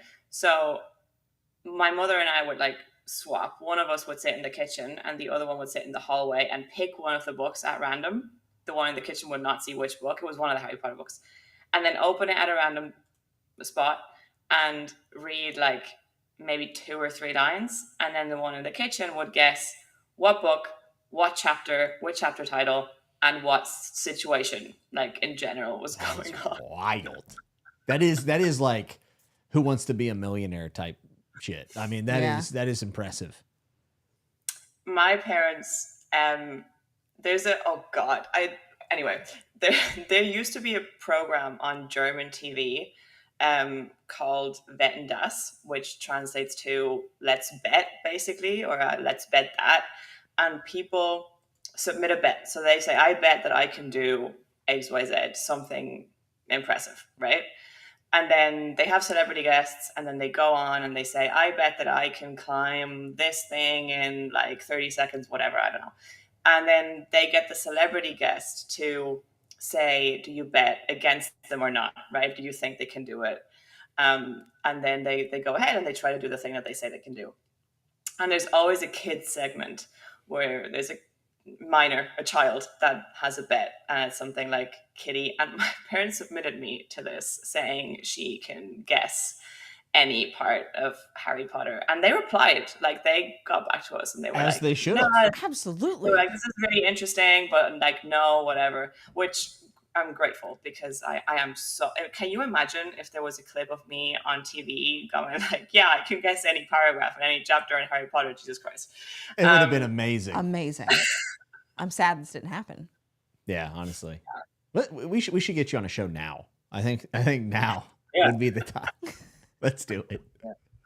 It's a great booktube video, by the way. Just saying. I don't think I can do it anymore. I don't think I can remember chapter titles. Well, not with that attitude. Yeah. It's time for a reread. It's time for a reread. I do have one other book. I did not read this book, but I wanted to talk about this book because Carlos did such a good job of pitching it, but I don't think he had actually read it at the time where I bought it. Can you guess what it is? All right. Yeah, because then I read it because I felt guilty. I wanted to buy you a couple other by this author, and I just knew that this one would be good because I really like this author. And also it hits all the cliff notes of Irish history of the 20th century. It's A Star Called Henry by Roddy Doyle. Correct the mundo. Yes. There it is. What a great, great premise. Born in Dublin in the slums of 1901, his father, a one-legged whorehouse bouncer and seller of scores, Henry Smart, has to grow up fast. I could just stop there. I'm in. Yeah. Sold. Absurd. So the week you left, I then read it, and it's probably now my favorite Roddy Doyle book, to be honest. I wanted to buy you either The Commitments or The Snapper because I think they're the funniest. Or Paddy Clark, Ha Ha Ha, because it's about a 10-year-old boy growing up in inner city Dublin, and I'm just like, hey, that's me. Here, you want my experience? There's a book. But A Star Called Henry is a great story on top of really great language, and he uses inner city Dublin is quite a vulgar place with colorful language. You may not notice this from the way I speak, but it's not something that we really notice until somebody not from Dublin points it out. And I think it's just very nice because there's no bullshit. And he writes this way, but he makes it kind of artful, and it's artful without being pretentious, which is probably my favorite thing. Cool. Read him. We also met him recently. He was at your bookstore. Yeah. Met him. Yeah. So he just launched a new book. And that just happened to be around the time that I started working in the bookshop. Briefly, my stint in the bookshop was brief. But he was there for a book launch that we organized and we set up. And I brought in, technically he was there to sign the new book. But I walked up to him and was like, how are you, Roddy? I have like 6 books here for you to sign. And he just started signing them. And he was like, do you want your name on all of these? I was like, no, just the new one is fine. You can just sign whatever. And then I said to him, what did I say? Oh, yeah. I said, I discovered you in school because I complained to my teacher that all of the Irish writers we were reading were fucking miserable. And and my teacher recommended you, but you weren't on the school curriculum because of the language. And I said to him like, oh, and then I picked up like The Commitments and The Snapper and The Van and these things, and I loved them. And he said, this is funnier when you know that he used to be a teacher. Yeah, Roddy Doyle used to be a teacher before becoming a writer and a road sweeper. But then he looks up, he was signing, and then he looks up and he just says, your teacher was a fucking genius. And then he just goes, that is very Irish, isn't it? I love it. Yeah. I'm very excited to read this story, mainly because you said, hey, you want to know what it's like? Hey, this is probably a pretty good representation. And then you read it and you really loved it, which I thought was great. You also had Robert Harris at the bookstore, right? Guy who wrote I, Claudius? Yes, but not I, Claudius, Cicero. Cicero. I'm sorry. I got it mixed up. My bad. But I think that was the day that we went to Kilmainham jail. So we missed him. Yeah. No, I think he was there a week before, right? Okay. I can't remember now. I think it was the day we went on the Game of Thrones tour. It was the day that I called in sick. Oh, was it? Yeah. Whoops. If anyone, well, I guess you don't work there anymore, so it's okay. Yeah. He comes over a lot, though, because it's not the first time that he's been in the place. Every time he drops a new book, he comes over to Dublin. I think he just likes coming here and going into the shop. It was very amusing to see how stressed out Yolanda was to call out of work. You know, Carlos like, I took the whole week off. It's fine. Yolanda's like, I have to call out. I'm very nervous about it. Like, Yolanda's such an honest and good person. Like, she was like, I do not want to do this. And I am not. Too much. Like, I was actually thinking about, like, I said this yesterday or something, walking back home. Oh yeah, because we walked past the Brazen Head and we were talking about that day, and I was like, I feel bad calling out sick that day, because I was calling out sick at 7 a.m. and we were on the street, and I just felt bad. Like, are they gonna hear that I'm outside? Yeah. And I'm like, I'm sick, and I'm like waiting for the fucking Game of Thrones themed bus. And I was like, why do I feel bad? But the thing is, like, the day that you guys arrived, I thought I was on my day off, but I got it mixed up, and I was actually should have come on the Monday. That's so right. I had to call on Sunday morning and being like, so I'm meant to be there right now, but I'm not. I'm not home. Can I just come in tomorrow instead? I forgot about that you had mixed up your schedule. So that did add in the whole thing. Layer. But thank goodness that you did, because you end up beating me in a Game of Thrones quiz, which you till the end of forever will be Queen of the North to me, and you can hold it over my head. And I'm embarrassed, but I'm happy for you. I really am. It was so much fun. Yeah, I'm glad that I didn't miss that. But it really reminded me of, I'm gonna smack you, Kev.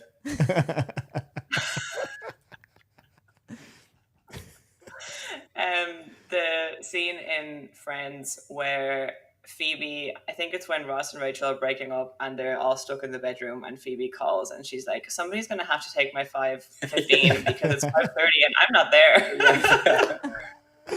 there. Annette said she might call out sick on Monday. I'll tell you what, everyone in this chat right now, everyone watching this after the fact, usually about 3,000 to 4,000 people, we're all calling out on Monday. All right, everyone, we're all calling out on Monday. Go do something nice for yourself.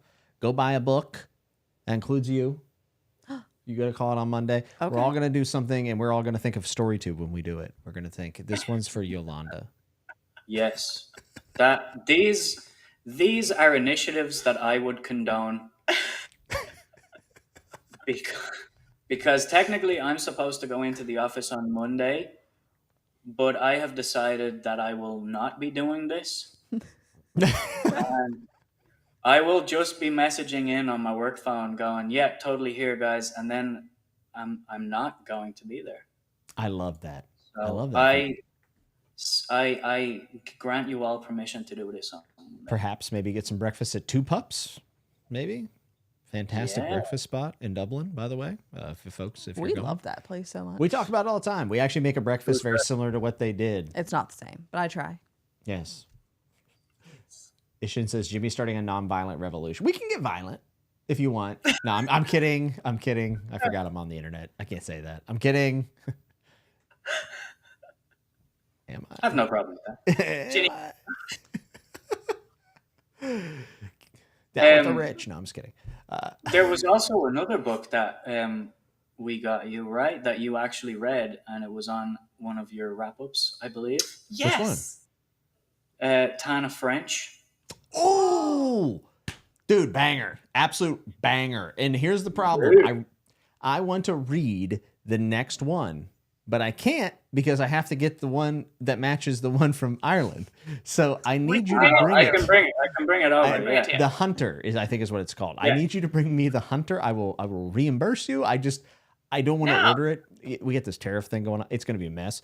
But I'm very, very much wanting to read more Tana French. Like literally today, I was thinking about that. And I've seen the book at the bookstore multiple times. And I'm like, I want to buy it, but I got to wait. Dude, Tana French can write. Oh my goodness. Yeah. Oh Yeah. Talk about an Irish book. I mean, I was only there for a few days, but I feel like I got a very good, authentic Dublin experience from, you guys being so gracious. Tana French nailed the vibe of Ireland for me. I loved it. Like, technically speaking, she writes crime fiction, but I don't read her books for the crime fiction. Like, I read her books for Dublin, for Ireland. The language, the characters.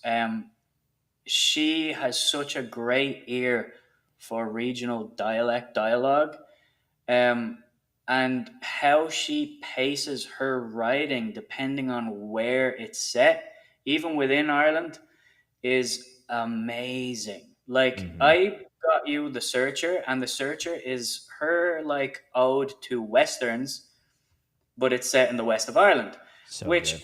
is also very kind of slow paced. It's calm, it's whatever, but everybody obviously talks the way they talk in the west of Ireland, and like the pub talk it's accurate.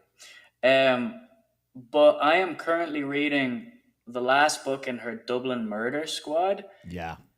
And this one it's faster paced. It's like, I described it to someone recently as it's fuck off writing.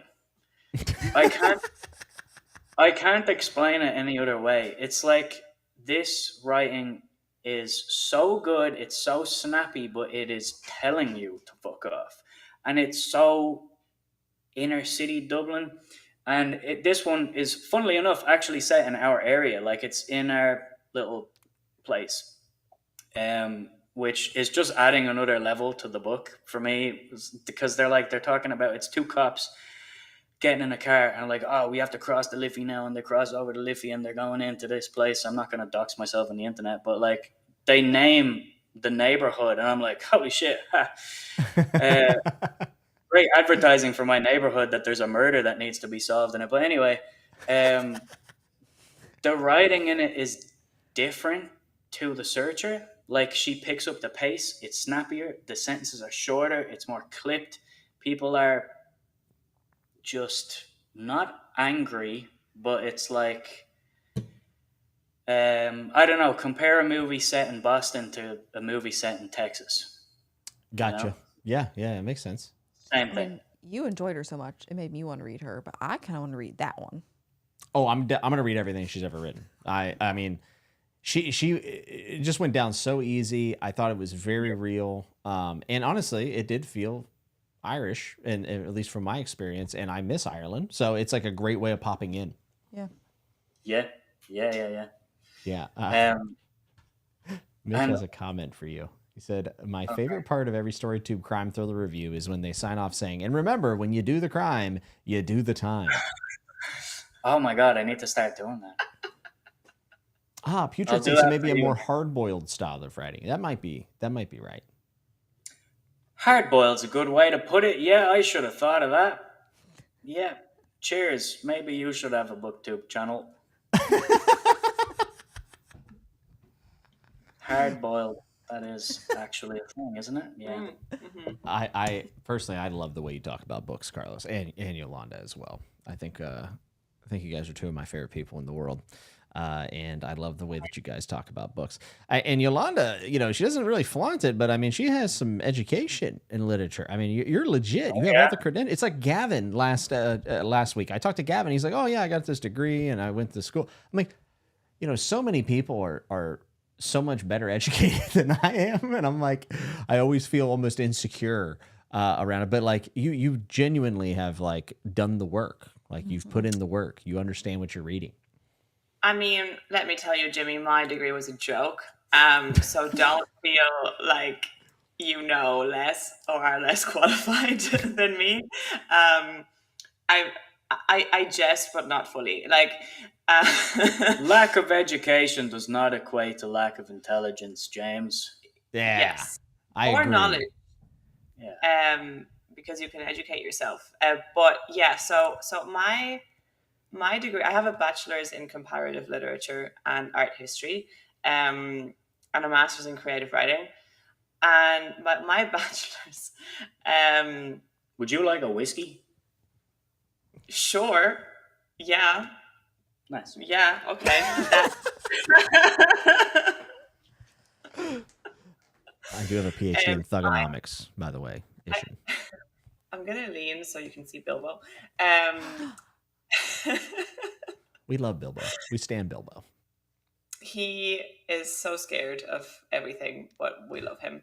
But so I think a lot about my very first lecture that I had in my bachelor's, and I think it sums up my degree. Where our lecturer said, so I studied in Germany, and the way it works in Germany for humanities, I think specifically, but generally,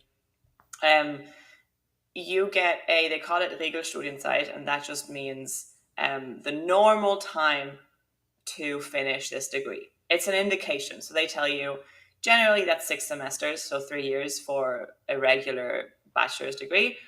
But you kind of Sorry.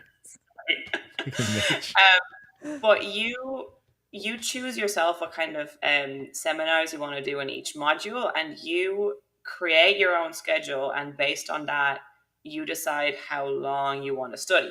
So you can do that same degree in 4 years and 5 years. You can take more seminars than you need, and then they just don't count towards your final marks, whatever. And my lecturer in the very first class, the intro class, that was one of the few mandatory classes, said, this is not a degree that you should do in the recommended years. The recommended years are 3. That's not enough. If you do it in 3 years, you'll get your degree, you'll get your qualification, but you won't actually maximize like how much you could learn, because this is a degree that you don't learn based on what modules you finish. You learn based on how much time and effort and engagement you actually put into what you're doing. And I think she was absolutely correct. I did it in 3 years. I did it in like everything you're supposed to do. I didn't do any extra. Thank you. And I enjoyed it, and I learned a lot, and I loved most of it. But yes, that is absolutely something that I would have the same qualification after 5 years, but I would have learned a lot more. But unfortunately, we live in a world where you can't really afford to just study for 5 years just for fun, especially when you're studying literature. So that was kind of a utopia that she was advocating for. But she was right. Like, theoretically, if one could afford to do that, it would be better. But long story short, yeah, I did study books. And I learned a lot about how academia is set up surrounding books. And there's a lot that I take issue with. But I am not an academically minded person. That's just not how I work. Well, I think that's why we set up the channel, you know? It's like you can talk about books in a sort of an informed way and have an angle that is, I guess, well spoken about books, but it doesn't have to be academic. Like academia is very snobby. It is. There is a lot of snobbery in academia, and I think that it's a necessary form, like formal book criticism is necessary. It's good. It's just not the only way to go about things if you're talking about books. It's also not what you really need to be shoving down people's throats if you want to get people reading, actually. Yeah, definitely. Yeah. It's like that is probably one of the things that turns people off reading the most. So I just think it's important to acknowledge it, and if you want to like inform yourself in that way and like talk about books in that way, that's cool. But yeah, it's not the only way to go about things, which is, I think, you know. Yeah, I think the most interesting aspect for me of Which, and like, I did a degree in like communication and media and like journalism and stuff. So And you did screenplay writing too. Yeah. yeah. yeah. So, but then I finished that and I realized that I just got drunk for 3 years and I decided to do a really serious master's because I thought maybe that would get me a job. And then nobody actually cared about that. Yeah, same, except I didn't do the serious masters. Yeah. I think the most interesting part of looking at or like learning about literature from an academic perspective is, which you can also do without going through academia, by the way, is seeing the connections through history, like from one piece of literature to another. Yeah. Like definitely. my modules were set up usually like by topic. So like I would have a seminar that was like about illnesses and amputations. And that was like the title of the seminar. And then it would be like, okay, let's look about these themes and topics throughout the history of literature-ish. So we'd start with like the ancient Romans or Greeks, and then we'd go into like Shakespeare and, you know, and then like go chronologically. Mhm. And it was like the degree that I did specifically was based on English, German, and French speaking like language literature. So that was what we focused on, but we had like the odd like other language in there. But that I found very interesting, like seeing how they all build on each other and comment on each other, sometimes without necessarily realizing that they're doing it, and how that then influences literary theory. Like that was the most interesting part of it for me.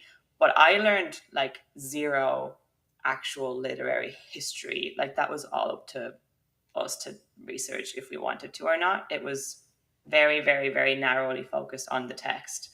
Anyway, I think that's very interesting, and that's the parts that I remember the most. But then there's other bits that are just very pretentious and can kind of get away from you, and then you're suddenly reading a text that's commenting on a text that's commenting on a text that's commenting on a short story, and you're just like, the fuck am I doing like this?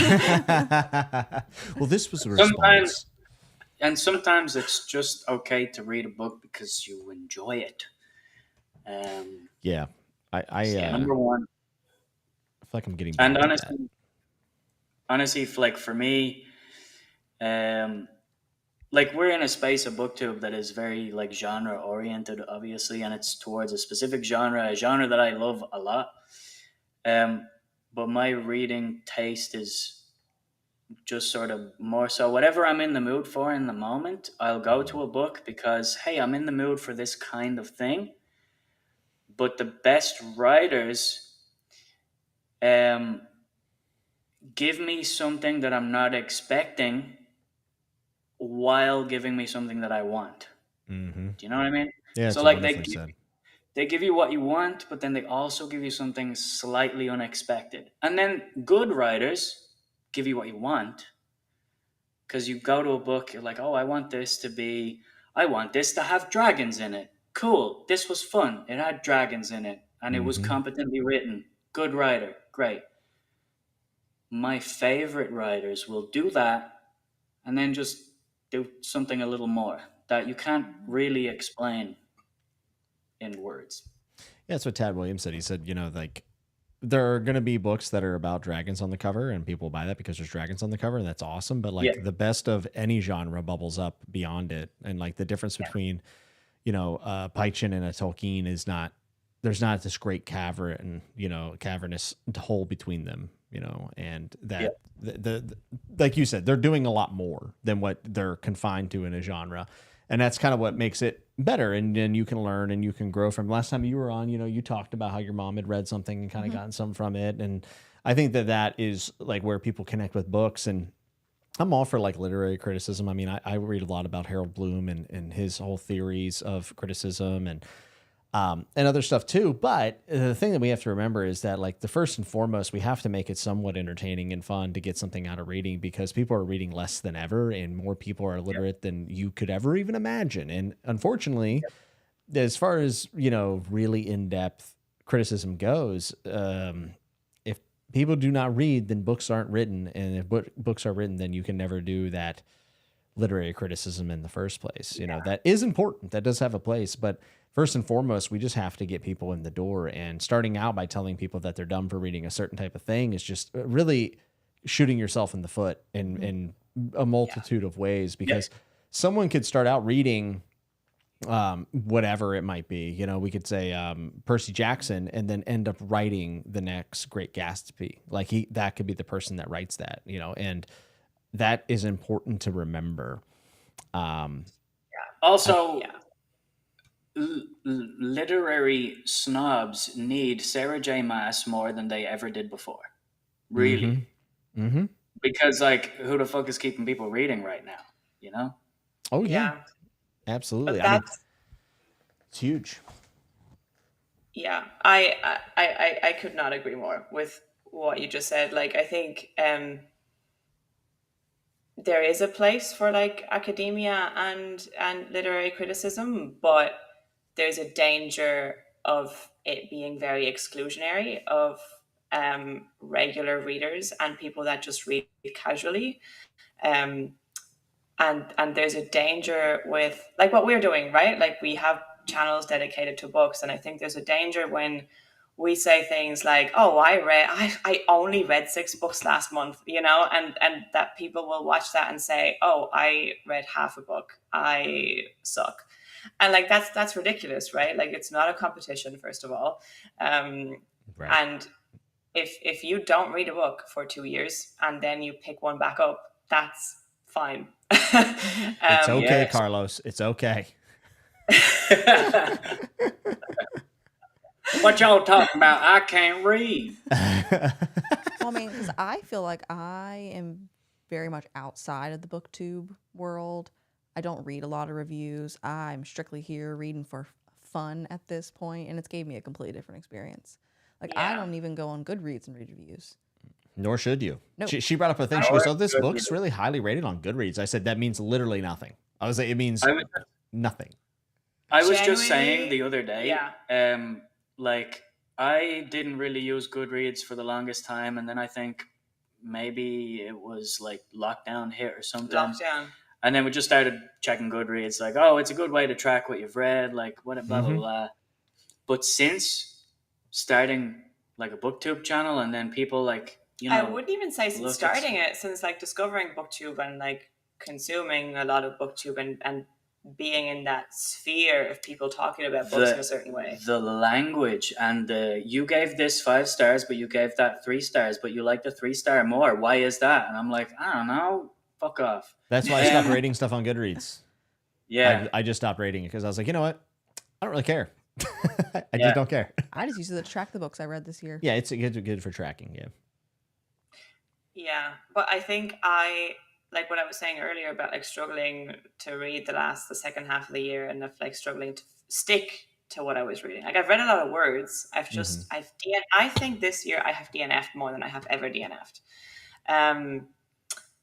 And I don't think DNFing is a bad thing, because if a book is not working, you should just stop reading it. Yeah. But I think I've never thought of it as an act of deciding to not finish the book.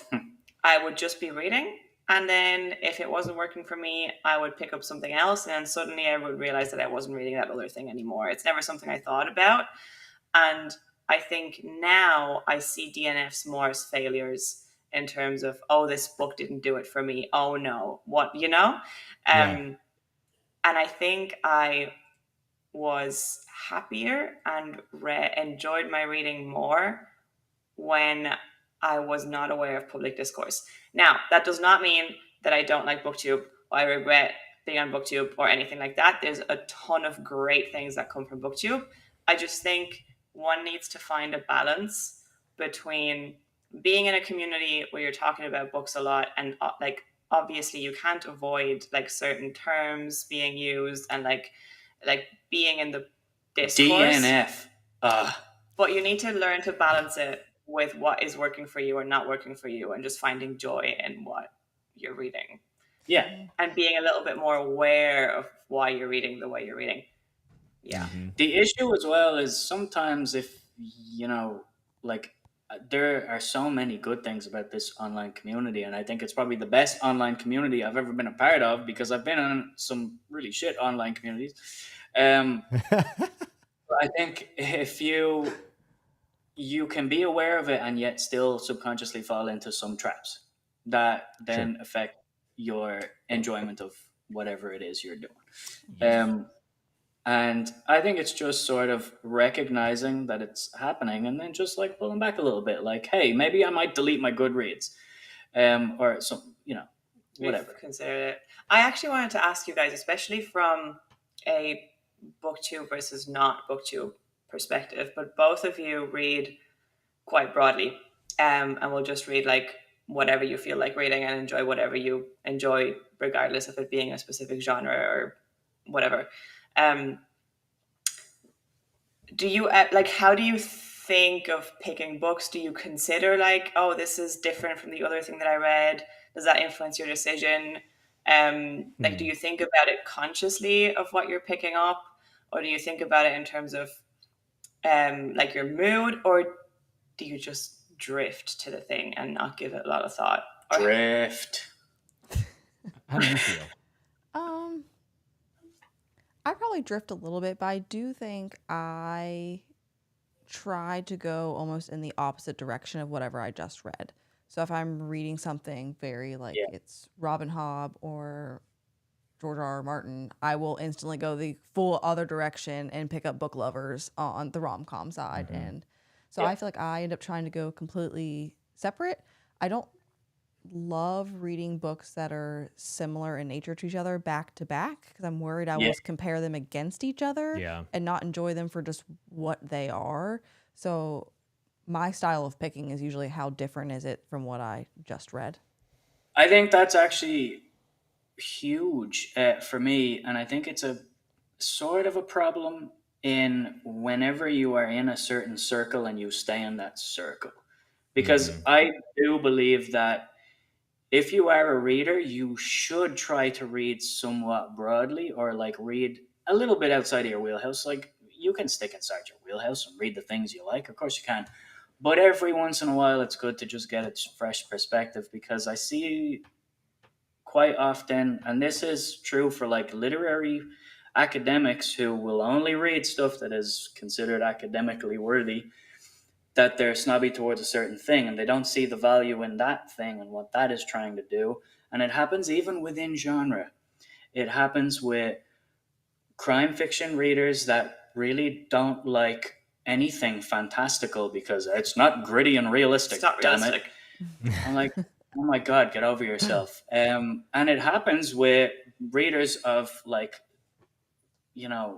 science fiction will look down on fantasy because, it's just dragons. Like, where is the extrapolation of this idea of ideas? Readers of science fiction will look down on space opera. Yeah. But they will look down on it with the argument that is actually fantasy. Yeah. But I think even in the last 15, 20 years, fantasy and this nerd culture has had the resurgence. And I see it in comics that now there's like well, I'm the big dog now. I'm going to shit on everybody else. Yeah. And there is also a big snobbery within fantasy towards other stuff, towards like, romantasy whatever. Romantasy. Yeah. Perfect. Definitely romantasy. A bit big snobbery against YA as well. Like, you see a lot of articles like popping up about adults shouldn't read books aimed at teens or at kids, like that makes you less intelligent or whatever, which is preposterous and ridiculous. Like, do you think teenagers are dumb? Like that is a ridiculous statement to make to me. But sorry, I interrupted before Jimmy could answer your original question. Oh, you're fine. I mean, I definitely think that there's times where like I read this month and I would like to go into something else. So for instance, I just read Tad Williams' final book, right? And then I had to jump into Wind and Truth. And I was a little like, I just read an epic fantasy that's 1,300 pages. Like, do I have to read another one? But the funny thing is that they're actually so different. They're both epic fantasy, but they're so different. Like they're so they're differently written. They're different themes. There's different approaches to storytelling. And I have found both of them to be extremely satisfying. And I'm actually really glad to be reading them back to back because I almost feel spoiled right now. Like I feel like I've just been, it's an embarrassment of riches when it comes to epic fantasy this year for something that was supposedly dead. In two of my two favorite fantasy books this year, probably, if I had to guess. I have to really think about it. But yeah, I do tend to say like, okay, I'm going to read this big chunky fantasy book and then I'm really itching for a 200-page literary fiction novel about whatever, so for me, there is kind of this idea of balancing, and I do get a little bit burnout about certain things. Like, for instance, the farm boy trope, right? Farm boy trope. It's all over. It's all over fan. And that's fine. I have no problem with that trope. I don't want to read it back to back. It's not something I'm interested in. I've read it. I've done it. I would like to do it again. I'd like to experience it again, like someone else to write it and see how they do it. But reading two of those now in a month is probably a recipe for whichever one came second or whichever one did it worse is going to get, hammered comparatively. So I don't like doing that. I like reading like a different take, I guess, like just different tropes and story ideas. But honestly, a big thing for me is like, I've really just started to get into the stuff that I'm interested in. And a lot of it's because of you. Because Kelsey, you'll read things because they sound cool. Yeah. And like, you're like, oh, I love this premise. And I'm like, man, I forgot what that's like. So I will go to a bookstore and just read the back of a book. And if the premise sounds great, I'm like, I'm in. And this happened with that is the best way to read. It is. And I like post-apocalyptic stuff. We want to talk about trope I can't get tired of. So for me, I'm just going to read a lot more post-apocalyptic stuff. And I'm just doing that. And it's working. Like Stuart Turton, which is someone that we talked about when I was in Ireland. We picked up the, 7 Deaths of Evelyn Hardcastle or something. I'm so excited for it. Yeah. Whatever it is. That's another one we're really excited about. Devil in the Dark Water. Devil in the Dark Water and that the two I'm going to read next from him. And I love The Last Murder at the End of the World. My friend Garrick was here. We went to the bookstore. I read the back of the book. I said, this sounds amazing. Like, this sounds so good. And I read it and it was really good. I really liked it. It's not the best book I've ever read, but I'm really glad I read it and I had a blast while I was reading it. So I've been trying to get back more to that a little bit. And then also having ideas of like what I want to accomplish in genres. So like one of the things that I would like to do is ironically is maybe get a little bit more into series that are fantasy, but not in the idea that like I'm going to do it to finish it, but to find things that I find that are interesting that are a little less read nowadays. So for instance, Mage's Blood by Paul Hare, Dan Hare, something like that. It's a really boring name. David Hare. We have that. David Hare. Very interested in that. Funny story about that. One of my best friends read that like 10 years ago, and she from Spain, and I lived in Germany at the time. She came over to Germany with the book to give it to me. And she was like, this is amazing. You have to read it. And I was busy. I read a bunch of other stuff, ended up not reading it, giving it back to her and was like, I just don't have the time to read it right now. Still have not read it. But 10 years later, she was obsessed with that series. So that doesn't mean anything to you because you don't know this person. But we bought the first book, right? We bought that, yeah. It's been sitting on the shelf for like a year. No, longer than that. 2 years. Yeah. I read the first chapter. I thought it was an absolute slammer. Like I was like, slammer alert. Like this might take over my life for a little bit. Like it felt like that kind of thing. This is the fantasy series that has like 2 continents and there's like a bridge and the continents like go to war. Yes, and like the bridge only becomes available during certain times, and then this time they're actually ready for the invasion or something. And the writing was very evocative. I bought it because of that premise. I thought that's that so premise cool. sounded really cool. Yeah. I'm with you. I'm also wanting to read Rune Lords by David Farland, which is one of Sanderson's biggest influences. And it's a series that apparently there's 2 arcs and the second arc isn't as good. But the first arc, a lot of people are like, this is tremendous. Kind of has a Rage of Dragons type magic system where there's like people who like give up their power to make one person like superhuman. and like they go and do like almost like superhuman things in battle, which I thought was kind of cool because Rage of Dragons had like these sorcerers that would like engulf or inflame these men, and then they would become like enraged berserkers. Like it was really cool. I really liked that. And someone's like, "Oh, you should read the Rune Lords. Like it's the same thing." I'm like, "Oh, I'm in." So I'm gonna be reading some David Farland, who is a little bit more, aged. It's not terribly old or anything, but it's just something that no one really talks about too much anymore. So I'm almost more interested in like little side projects, I guess I would say in fantasy, because I've read all the heavy hitters for the most part, which is fun, right? Like that's really fun. Yeah. And now I'm getting to read literary fiction and other things, right? Like thrillers. I'm going to read more thrillers, and I'm going to be reading the best of those genres. So like, I'm sure I'm going to find a lot of favorites in those things.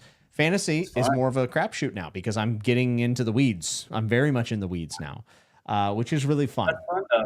Like you can also then start exploring real obscurity, and you can find absolute gold that one talks about. And that's honestly, I find that very rewarding. And I got to that stage with comics where you read all the heavy hitters, all the ones that people tell you to read. And then I found Valiant Comics. And I think it's probably the coolest little niche that I have ever read in comics. It's like it was a publishing company that tried to like mimic Marvel and DC universe with various disparate characters, but it was like really my vibe because everything was so different. Well, because they basically said, look, Marvel and DC is a really cool idea of like every single comic that gets published exists in the same universe, and you can read the separate character stories, but then everything together is one huge story. But the problem is that Marvel and DC have been going for 80 years. Yeah. So it's too much. It's inaccessible. It contradicts each other. It makes no sense anymore. Like it's constantly resetting. So their concept was, let's create this kind of universe, but make it smaller and reasonable. But basically. It's also fucking bananas. It's insane. Like one of the main titles is called Exo Manowar, and it's like this Visigoth in ancient Rome, or like fighting against the ancient Romans, gets abducted by aliens, Jimmy. I'm in. I'm so in. And he gets taken to this spaceship, and to free all of the slaves on the ship, like his whole like little community gets like imprisoned on this spaceship with this alien race. He goes and steals this magic space ball that all the aliens are worshipping, and it turns out to be a sentient suit of armor. So he flies back down to Earth in this armor, like Iron Man, and then like because of, I don't know, sci-fi time dilation, whatever, blah, blah, blah. It's very realistic. It's now modern day. So you have this ancient Visigoth warrior in an Iron Man suit, and then it becomes like a CIA thriller comic. What? And I'm like, this is the craziest thing I've ever read in my life. I need all of this. So yeah, that little corner of comics, that's the obscurity is there. And you can find fucking crazy stuff. It's like you read, what was the one that you read? The Matthew Stover book. Heroes Die. I want to read things like so that. Bad. You know? Oh, it's bad shit. Yeah, it's bad shit. We did a book swap which we wanted to make a thing, but we ended up just really doing it that one time, where we would read one of each other's like favorite things that we wouldn't usually pick up. So he gave me this alien Visigoth Iron Man CIA thing. And I was like, you got to read this. This is the shit. Nobel Prize in Literature right here. I love it. And he read Cassandra Clare. Oh, it's really good. Infernal Devices. You guys are missing out. Infernal Device. Those covers are bangers. Really good. I'm just very, very, very biased. I cannot talk about this book. I think you reading the second one and really liking it validated me, because I was like, I can't judge if these are genuinely in any way good or if this is pure nostalgia. I will not have a bad word said about her writing in The Infernal Devices because, and I will tell you why, Jimmy and Kelsey, she has a character in The Infernal Devices called Jem, who deals with this like illness or something, whatever. Yeah, it doesn't matter. It's I don't know, whatever illness.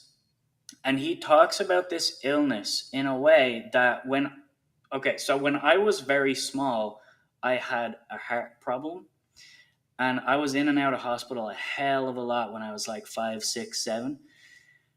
And like I got over it and that's fine. But that period, especially when you're a kid and you just want to get out and do shit and you can't, there is a bit of writing in that second book where she says that perfectly, almost better than any writer I've ever read. And I'm like, yeah, this book is fucking great. Awesome. And it just really, really endeared me to that character and like that book. But then you'll get on the internet and you'll look up, hey, a review for A Clockwork Princess or A Clockwork Prince. And people be like, stupid YA, this is just for girls. And I'm like, the internet again, you know?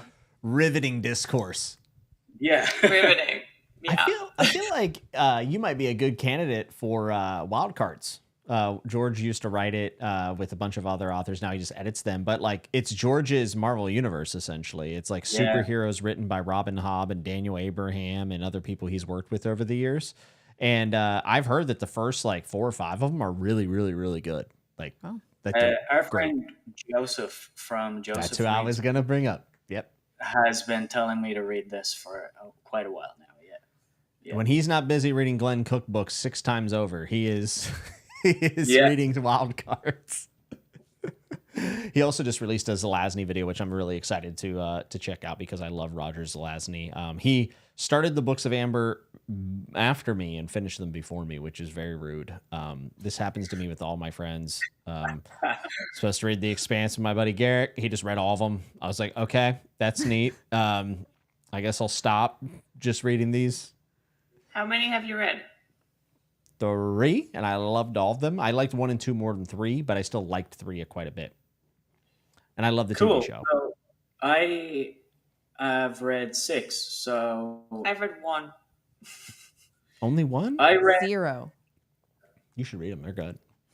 I read. So what I'm 1 hearing and is 2. we can all start catch up. Yes. I was just gonna say, if you want to read something and never have that person overtake you or like leave you in the dust, it's gonna be me. That's so true. I could make you look like the slow. That's perfect. Yeah. I like that. I think I agreed to read something with Kev. Well, I've agreed to read many things with Kev, but I can't remember what it was. Where I think I messaged him going like, "Oh yeah, been a little behind. I just hit like page 100 or whatever," and he was like, "Dude, I finished that like 2 weeks ago." So okay, fine. Well, Wow. might as well stop. Yeah. The Expanse. I read 1 and 2 like 3 or 4 years ago, and then this year I decided, oh yeah, I still have that pending. I fancy some Expanse. So then I read 3 back to back, and now it's been another 3 months, and it's probably going to be another year. I don't know. It's whatever. But yeah, if you would like to do that, You said We could do it. about 26 hours ago, you were like, I'm going to read the rest of The Expanse in Q1 of 2025. right. I am talking out of my hole. I cannot catch up for that. I said I would like to. Kelsey, you can catch up with me. We can read it. Yeah, she's on read book 1. I can do that. I have them. Big floppy paperbacks. But you got to read A Song of Ice and Fire first. You have to at least get to Storm of Swords first. You can take a break after that. But there's a direct line of A Song of Ice and Fire to Expanse. They're very similar. And not because it's the next Song of Ice and Fire. Like literally, the writing techniques are actually similar because George always starts his scenes in the middle of a scene, and so does Daniel Abraham. All right, I'll pick up my pace. And that's why it makes great television. Picking up my pace. Opening Game of Thrones. We should head back. What? What a great opening dialogue line. We should head back. Where are you? Why are we heading back? Are we scared or are we mad? Like, I'm so confused. I want to know more. It's one of those basic like writing advice things, right? Of like a good opening line makes the reader ask questions. So the more questions you can get the reader to ask themselves with your first line, the better. That is incredible. Like, you have so many questions with that line and you want to know the answers to all of them. Mm-hmm. Yes. Yep. And I think there's a little bit too much of an emphasis now. Honestly, when booktubers who aren't writers make videos about what writers should do, I always cringe a little bit inside. Like, it always kills me a little bit. But there are people who are like, you got to start out with action and I'm like, no, you don't. You just have to make it interesting. Like, and what that means could be a different thing for the audience that you're trying to capture. Like, it doesn't need to start out with like, I sliced through his tendons of his Achilles as he fell beneath. Like, I'd rather die. I don't want to read that. Like, I'm good. Now, I'm not saying that. Bro, that's lit. Bro. I mean, I'm not saying that that's bad. I'm just saying that, like, it's not a one catch-all. Like, it doesn't work for everyone, I think that George also opens up A Night of the Seven Kingdoms in one of the best ways ever. It was like the ground was soft from the April rain, so the grave was easy to dig. It's like, what? Like, I'm in. I'm so in. That is like this beautiful, like, April spring, and it's raining, and then they're digging who's going in the hole? Like, I would like to know more. It's like Starship Troopers. Would you like to know more? Yes, I would. So for me, it's different things that can hook you. And I think Daniel Abraham took a lot of that from George, as did Ty Franck as well. But I think The Expanse is really compulsively readable. Okay, I'm picking it up. It's very good. Pick up the pace, and then I'll pick up It'd be Expanse. a great sci-fi for you to start with, because you haven't read a lot of sci-fi. I haven't read any. Yeah. That I know of. Well, no. I was going to say, how did that think? You're like, well, like, what? No. What is it? It is a good, like, Planetfall's pretty good. Sorry. Heard it's better than Terra Ignota. Yeah. What were you going to say? I'm sorry. I think it's a good, like, not like initial sci-fi to read. I haven't read that much sci-fi. I've only really started reading sci-fi that is not dystopia or post-apocalyptic in the last year or two. And that's like, I didn't used to think of that as sci-fi.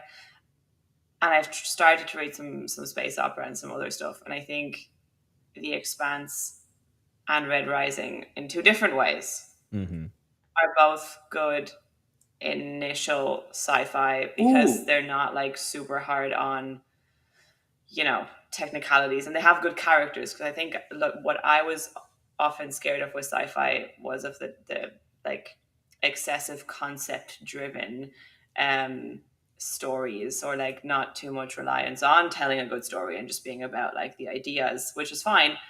But I think when you're hesitant about that, like, I'm very bad with techie stuff. Like, I can't picture techie stuff. Like, if I start a new fantasy book and there's... Can I interrupt you? Because I will forget what I'm going to say. Yeah. Because my brain is ADHD as fuck. Go ahead. Lady Astronaut series. Oh, yes. Go on. Continue what you're saying, and then we can come back to that. You might like that, actually. Yeah. Okay, so... I love it. So my thing is, because I haven't read a lot of sci-fi, I still struggle with text speak. So if I read a sentence and they're talking about the commands and the whatever, I'm like, I have no fucking clue what to picture here. Like, I'm gonna tell you right now, my brain fucking breezes past that. I know. I'm like, I know it's gonna work. And you've said that to me, but the problem is, like, I have zero, like, basic. I'm like, to me, I picture a spaceship, and I'm literally like, it's a room in space.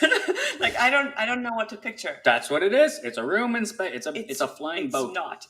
And then like, the buttons are gonna do what the buttons do, and eventually the people are gonna zoom and they're gonna land on the planet, and however they get there, however they fucking get there, I don't care. And then it will the important shit you will know. But the thing is, like, so I'm used to reading fantasy. So when I start a fantasy book and you don't understand the magic, you don't understand the terms at the beginning of a fantasy book because you're starting and they're just throwing you into the world. Are you going to talk about rules? No. You're going to mention rules? No. Okay. However, I do know what a castle looks like. I know what a horse is, and I know how people look on horses and the basics of like what one needs in order to ride a horse, even though I've never done it. I understand the concept of magic and that it will be different, you know? Whereas with sci-fi, I feel a lot less confident in those basics. So then the techie speak, I find very confusing and off-putting, honestly. Let me tell you about the flying tree in space in Hyperion. I am Groot. I am Groot. I am Groot. So I feel like I have a okay baseline of what spacey things should look like. And I still think I might have Carlos's approach of I just keep on rolling. I'll figure it out. I'm not a huge visual reader, though. I don't picture things in my brain. DK Moon says we need Hobb to write some sci-fi. Hobb has written sci-fi. Alien Earth by Megan Lindholm is by Robin Hobb. I have it. I've been saying I was going to read it for like 5 years. I still haven't read it. But it's like a 400-page standalone sci-fi book, and it is written by Robin Hobb, and I'm very curious to see how it's like. And then Bert's Bookspace, who I've been thinking about this whole time because he loves sci-fi, says Project Hail Mary and In Lives of Puppets, great beginner sci-fi, and Dune, of course. Yeah. I think Andy Weir. Yeah, I read The Martian, and that would really work for me. The Martian is a great book. Yeah. I might read some Megan Lindholm next year because I woke up the other day craving some Robin Hobb writing. But before I get sidetracked, Kelsey, I think you would maybe like Lady Astronaut. So yes, that's what I said. Yes, that is why I'm saying it. I had already moved on. My brain had already put it out. It was gone in the fucking wind. It was gone. Here we go. Yeah. Oh my Sell her on Lady Astronaut. So I read these in like January 2022. Some of the first sci-fi I consciously picked up knowing it was sci-fi, and like harder sci-fi rather than just like Star Warsy. And it reminded me of how cool space is. And I don't know about you. I feel like for me, when I was a kid, there was a phase that a lot of kids go through of like learning about space and learning the basics about the planets and whatever, and you're like really into it. Wonderment. And then I forgot about it. And this trilogy reminded me of that sense of childlike wonder about space. That's cool. And I think what worked for me about it was that, so the concept is, it starts at alternate history. So I think we are in like the 50s or 60s when it starts. It might be the 50s. And the main character was a WASP, so a woman like Air Force pilot in World War II. And she's also a mathematician. That's the first one. The Calculating Stars. Calculating Stars. And a meteor or a meteorite, they make a point in the book of telling you that it's one and not the other, and I can't remember which one it is. Why is our camera out of focus? The book did you in. It'll be fine. It'll be grand. You don't need to see it. It'll figure it out. It's okay. The internet doesn't need to see me right now. No, it's all right. Sure they do. Anyway,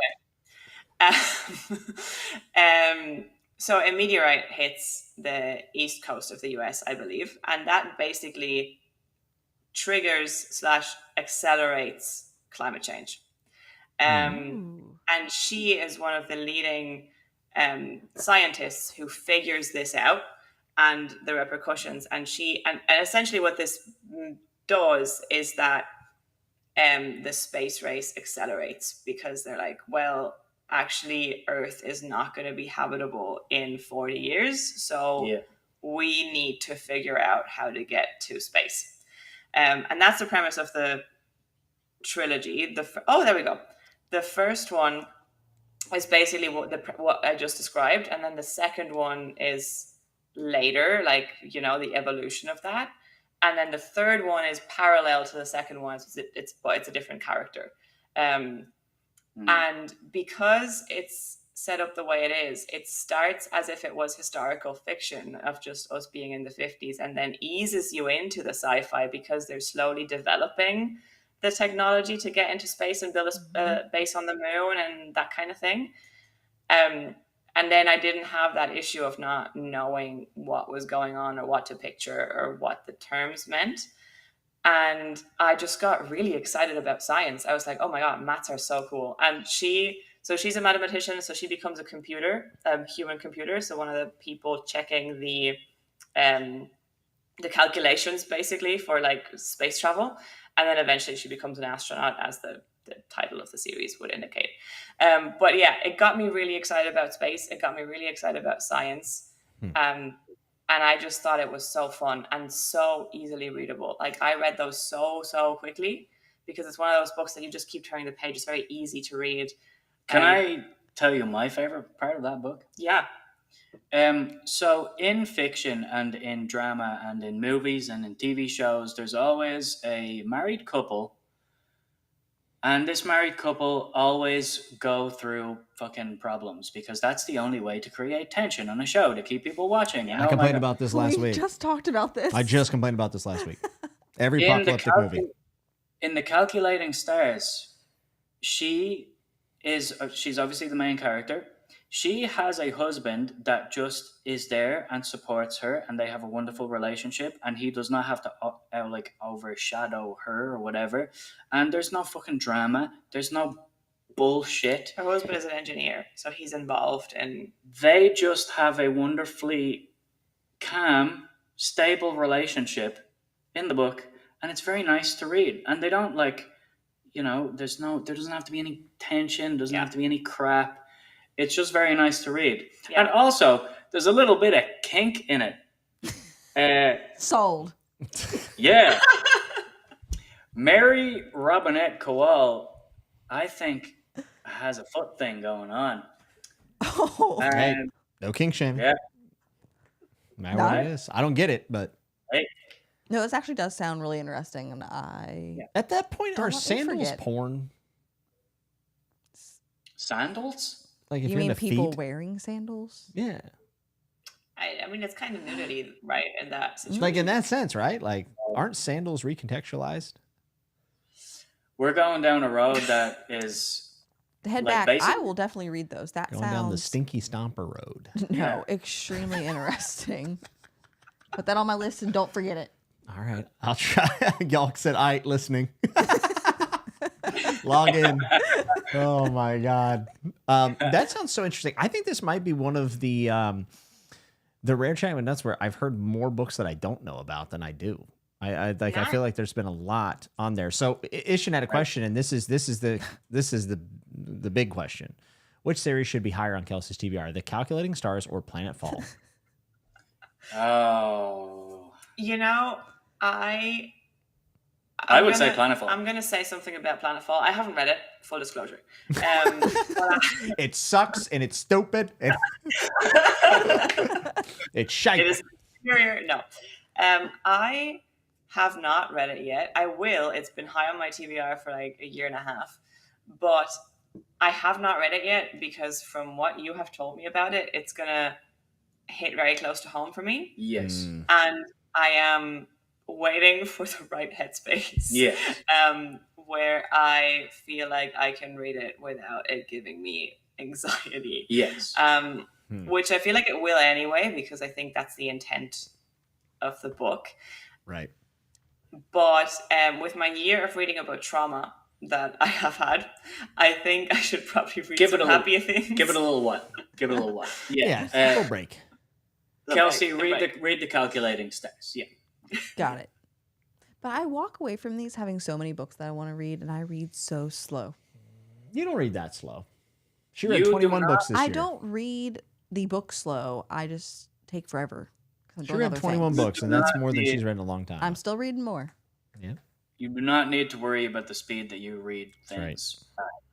You have something to look forward to at all time. spoiled for choice. Yeah. You That's read for sure. like a bunch of the books that you bought when you were here, and you were only here like 2 months ago. 3 months ago. That's not that long. That's what I said. And she made him a priority. She said, it was the I nicest did. thing anyone's ever done for me. I should definitely make sure I read these. And I said, we totally should. And Then we we are did. forever grateful for the stories you guys shared with us, and also for the stories that you bought us and sent us home with. We didn't know if we were going to make the weight limit for our luggage, but we did end up making it back, thank God. But it was genuinely one of the most special and nicest things anyone's ever done for us. So we really appreciate you guys a lot. And also opening up your home, sharing Bilbo, Jess, and Beef Wellington, and Guinness, and everything else. It was All of it. It was pretty wonderful. Yeah. All of it. It was our pleasure, and we are so happy that we get to, in turn, colonize your home. Colonize, not the right word for what I wanted to say. But Wow. wow. Spoken like a Spanish German woman. I was going to say that, but I wasn't sure if I could. Like, show up in your home? Yeah, just show it. Hello. This is mine. Invited. Invited. We look forward to returning the favor. We don't Yeah. have that many cool bookstores to take you to, but No. we'll figure out something. Yeah. We'll figure out something. Take you to Gettysburg or something, you know. Gettysburg. I want to do Gettysburg. Yeah. There's a lot of people died here, and if you look right over here, there's some more people who died over here. That's kind of I'm Irish. It's fine. Yeah. I was going to say, that's basically Dublin city centre. So people died here, and people got very drunk here, and people have been getting drunk for 800 years over there. People got very drunk and died here. then they died. Then everyone else got drunk because they were dead. Yeah. And it makes for a good time. We had a great It's time. just an endless Oh, cycle absolutely. I'm excited to do it all over. Just Yeah. here.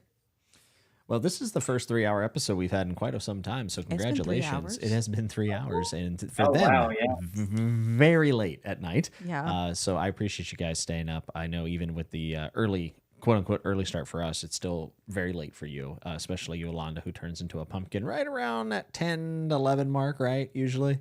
I do, Pretty yeah. much around when we started. Yeah. Yeah, around I did nap for like an hour and a half. Yeah. Oh, that's right. There Afterward. was naps. That's right. You did well, I thought. Yeah. I thought energy was I good. think I deserve like That I don't whiskey. know, sure. Yeah. You know what? I think you deserve a round of applause. How about we give it up? How about we give it up for Yolanda here? All Like right. that. Nice. Yeah. Gringad doesn't do that. The show's always getting better, folks. It's always getting better. Carlos, Yolanda, thank you so much for joining us.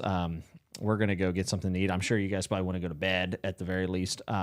And yeah, we got to do it again in March. You'll be here. Who knows? Maybe we'll do a live chat with Nuts. Maybe we won't. I have no idea, but I am forever grateful for you sharing so much of your home, Irish literature, making us feel welcomed. It was a wonderful place, and you are wonderful people. And everyone, you should go subscribe to StoryToob and thank them for showing up here tonight. You guys are wonderful. Thank you. Oh yeah, subscribe and shit. Yeah, we do. We're on YouTube right now.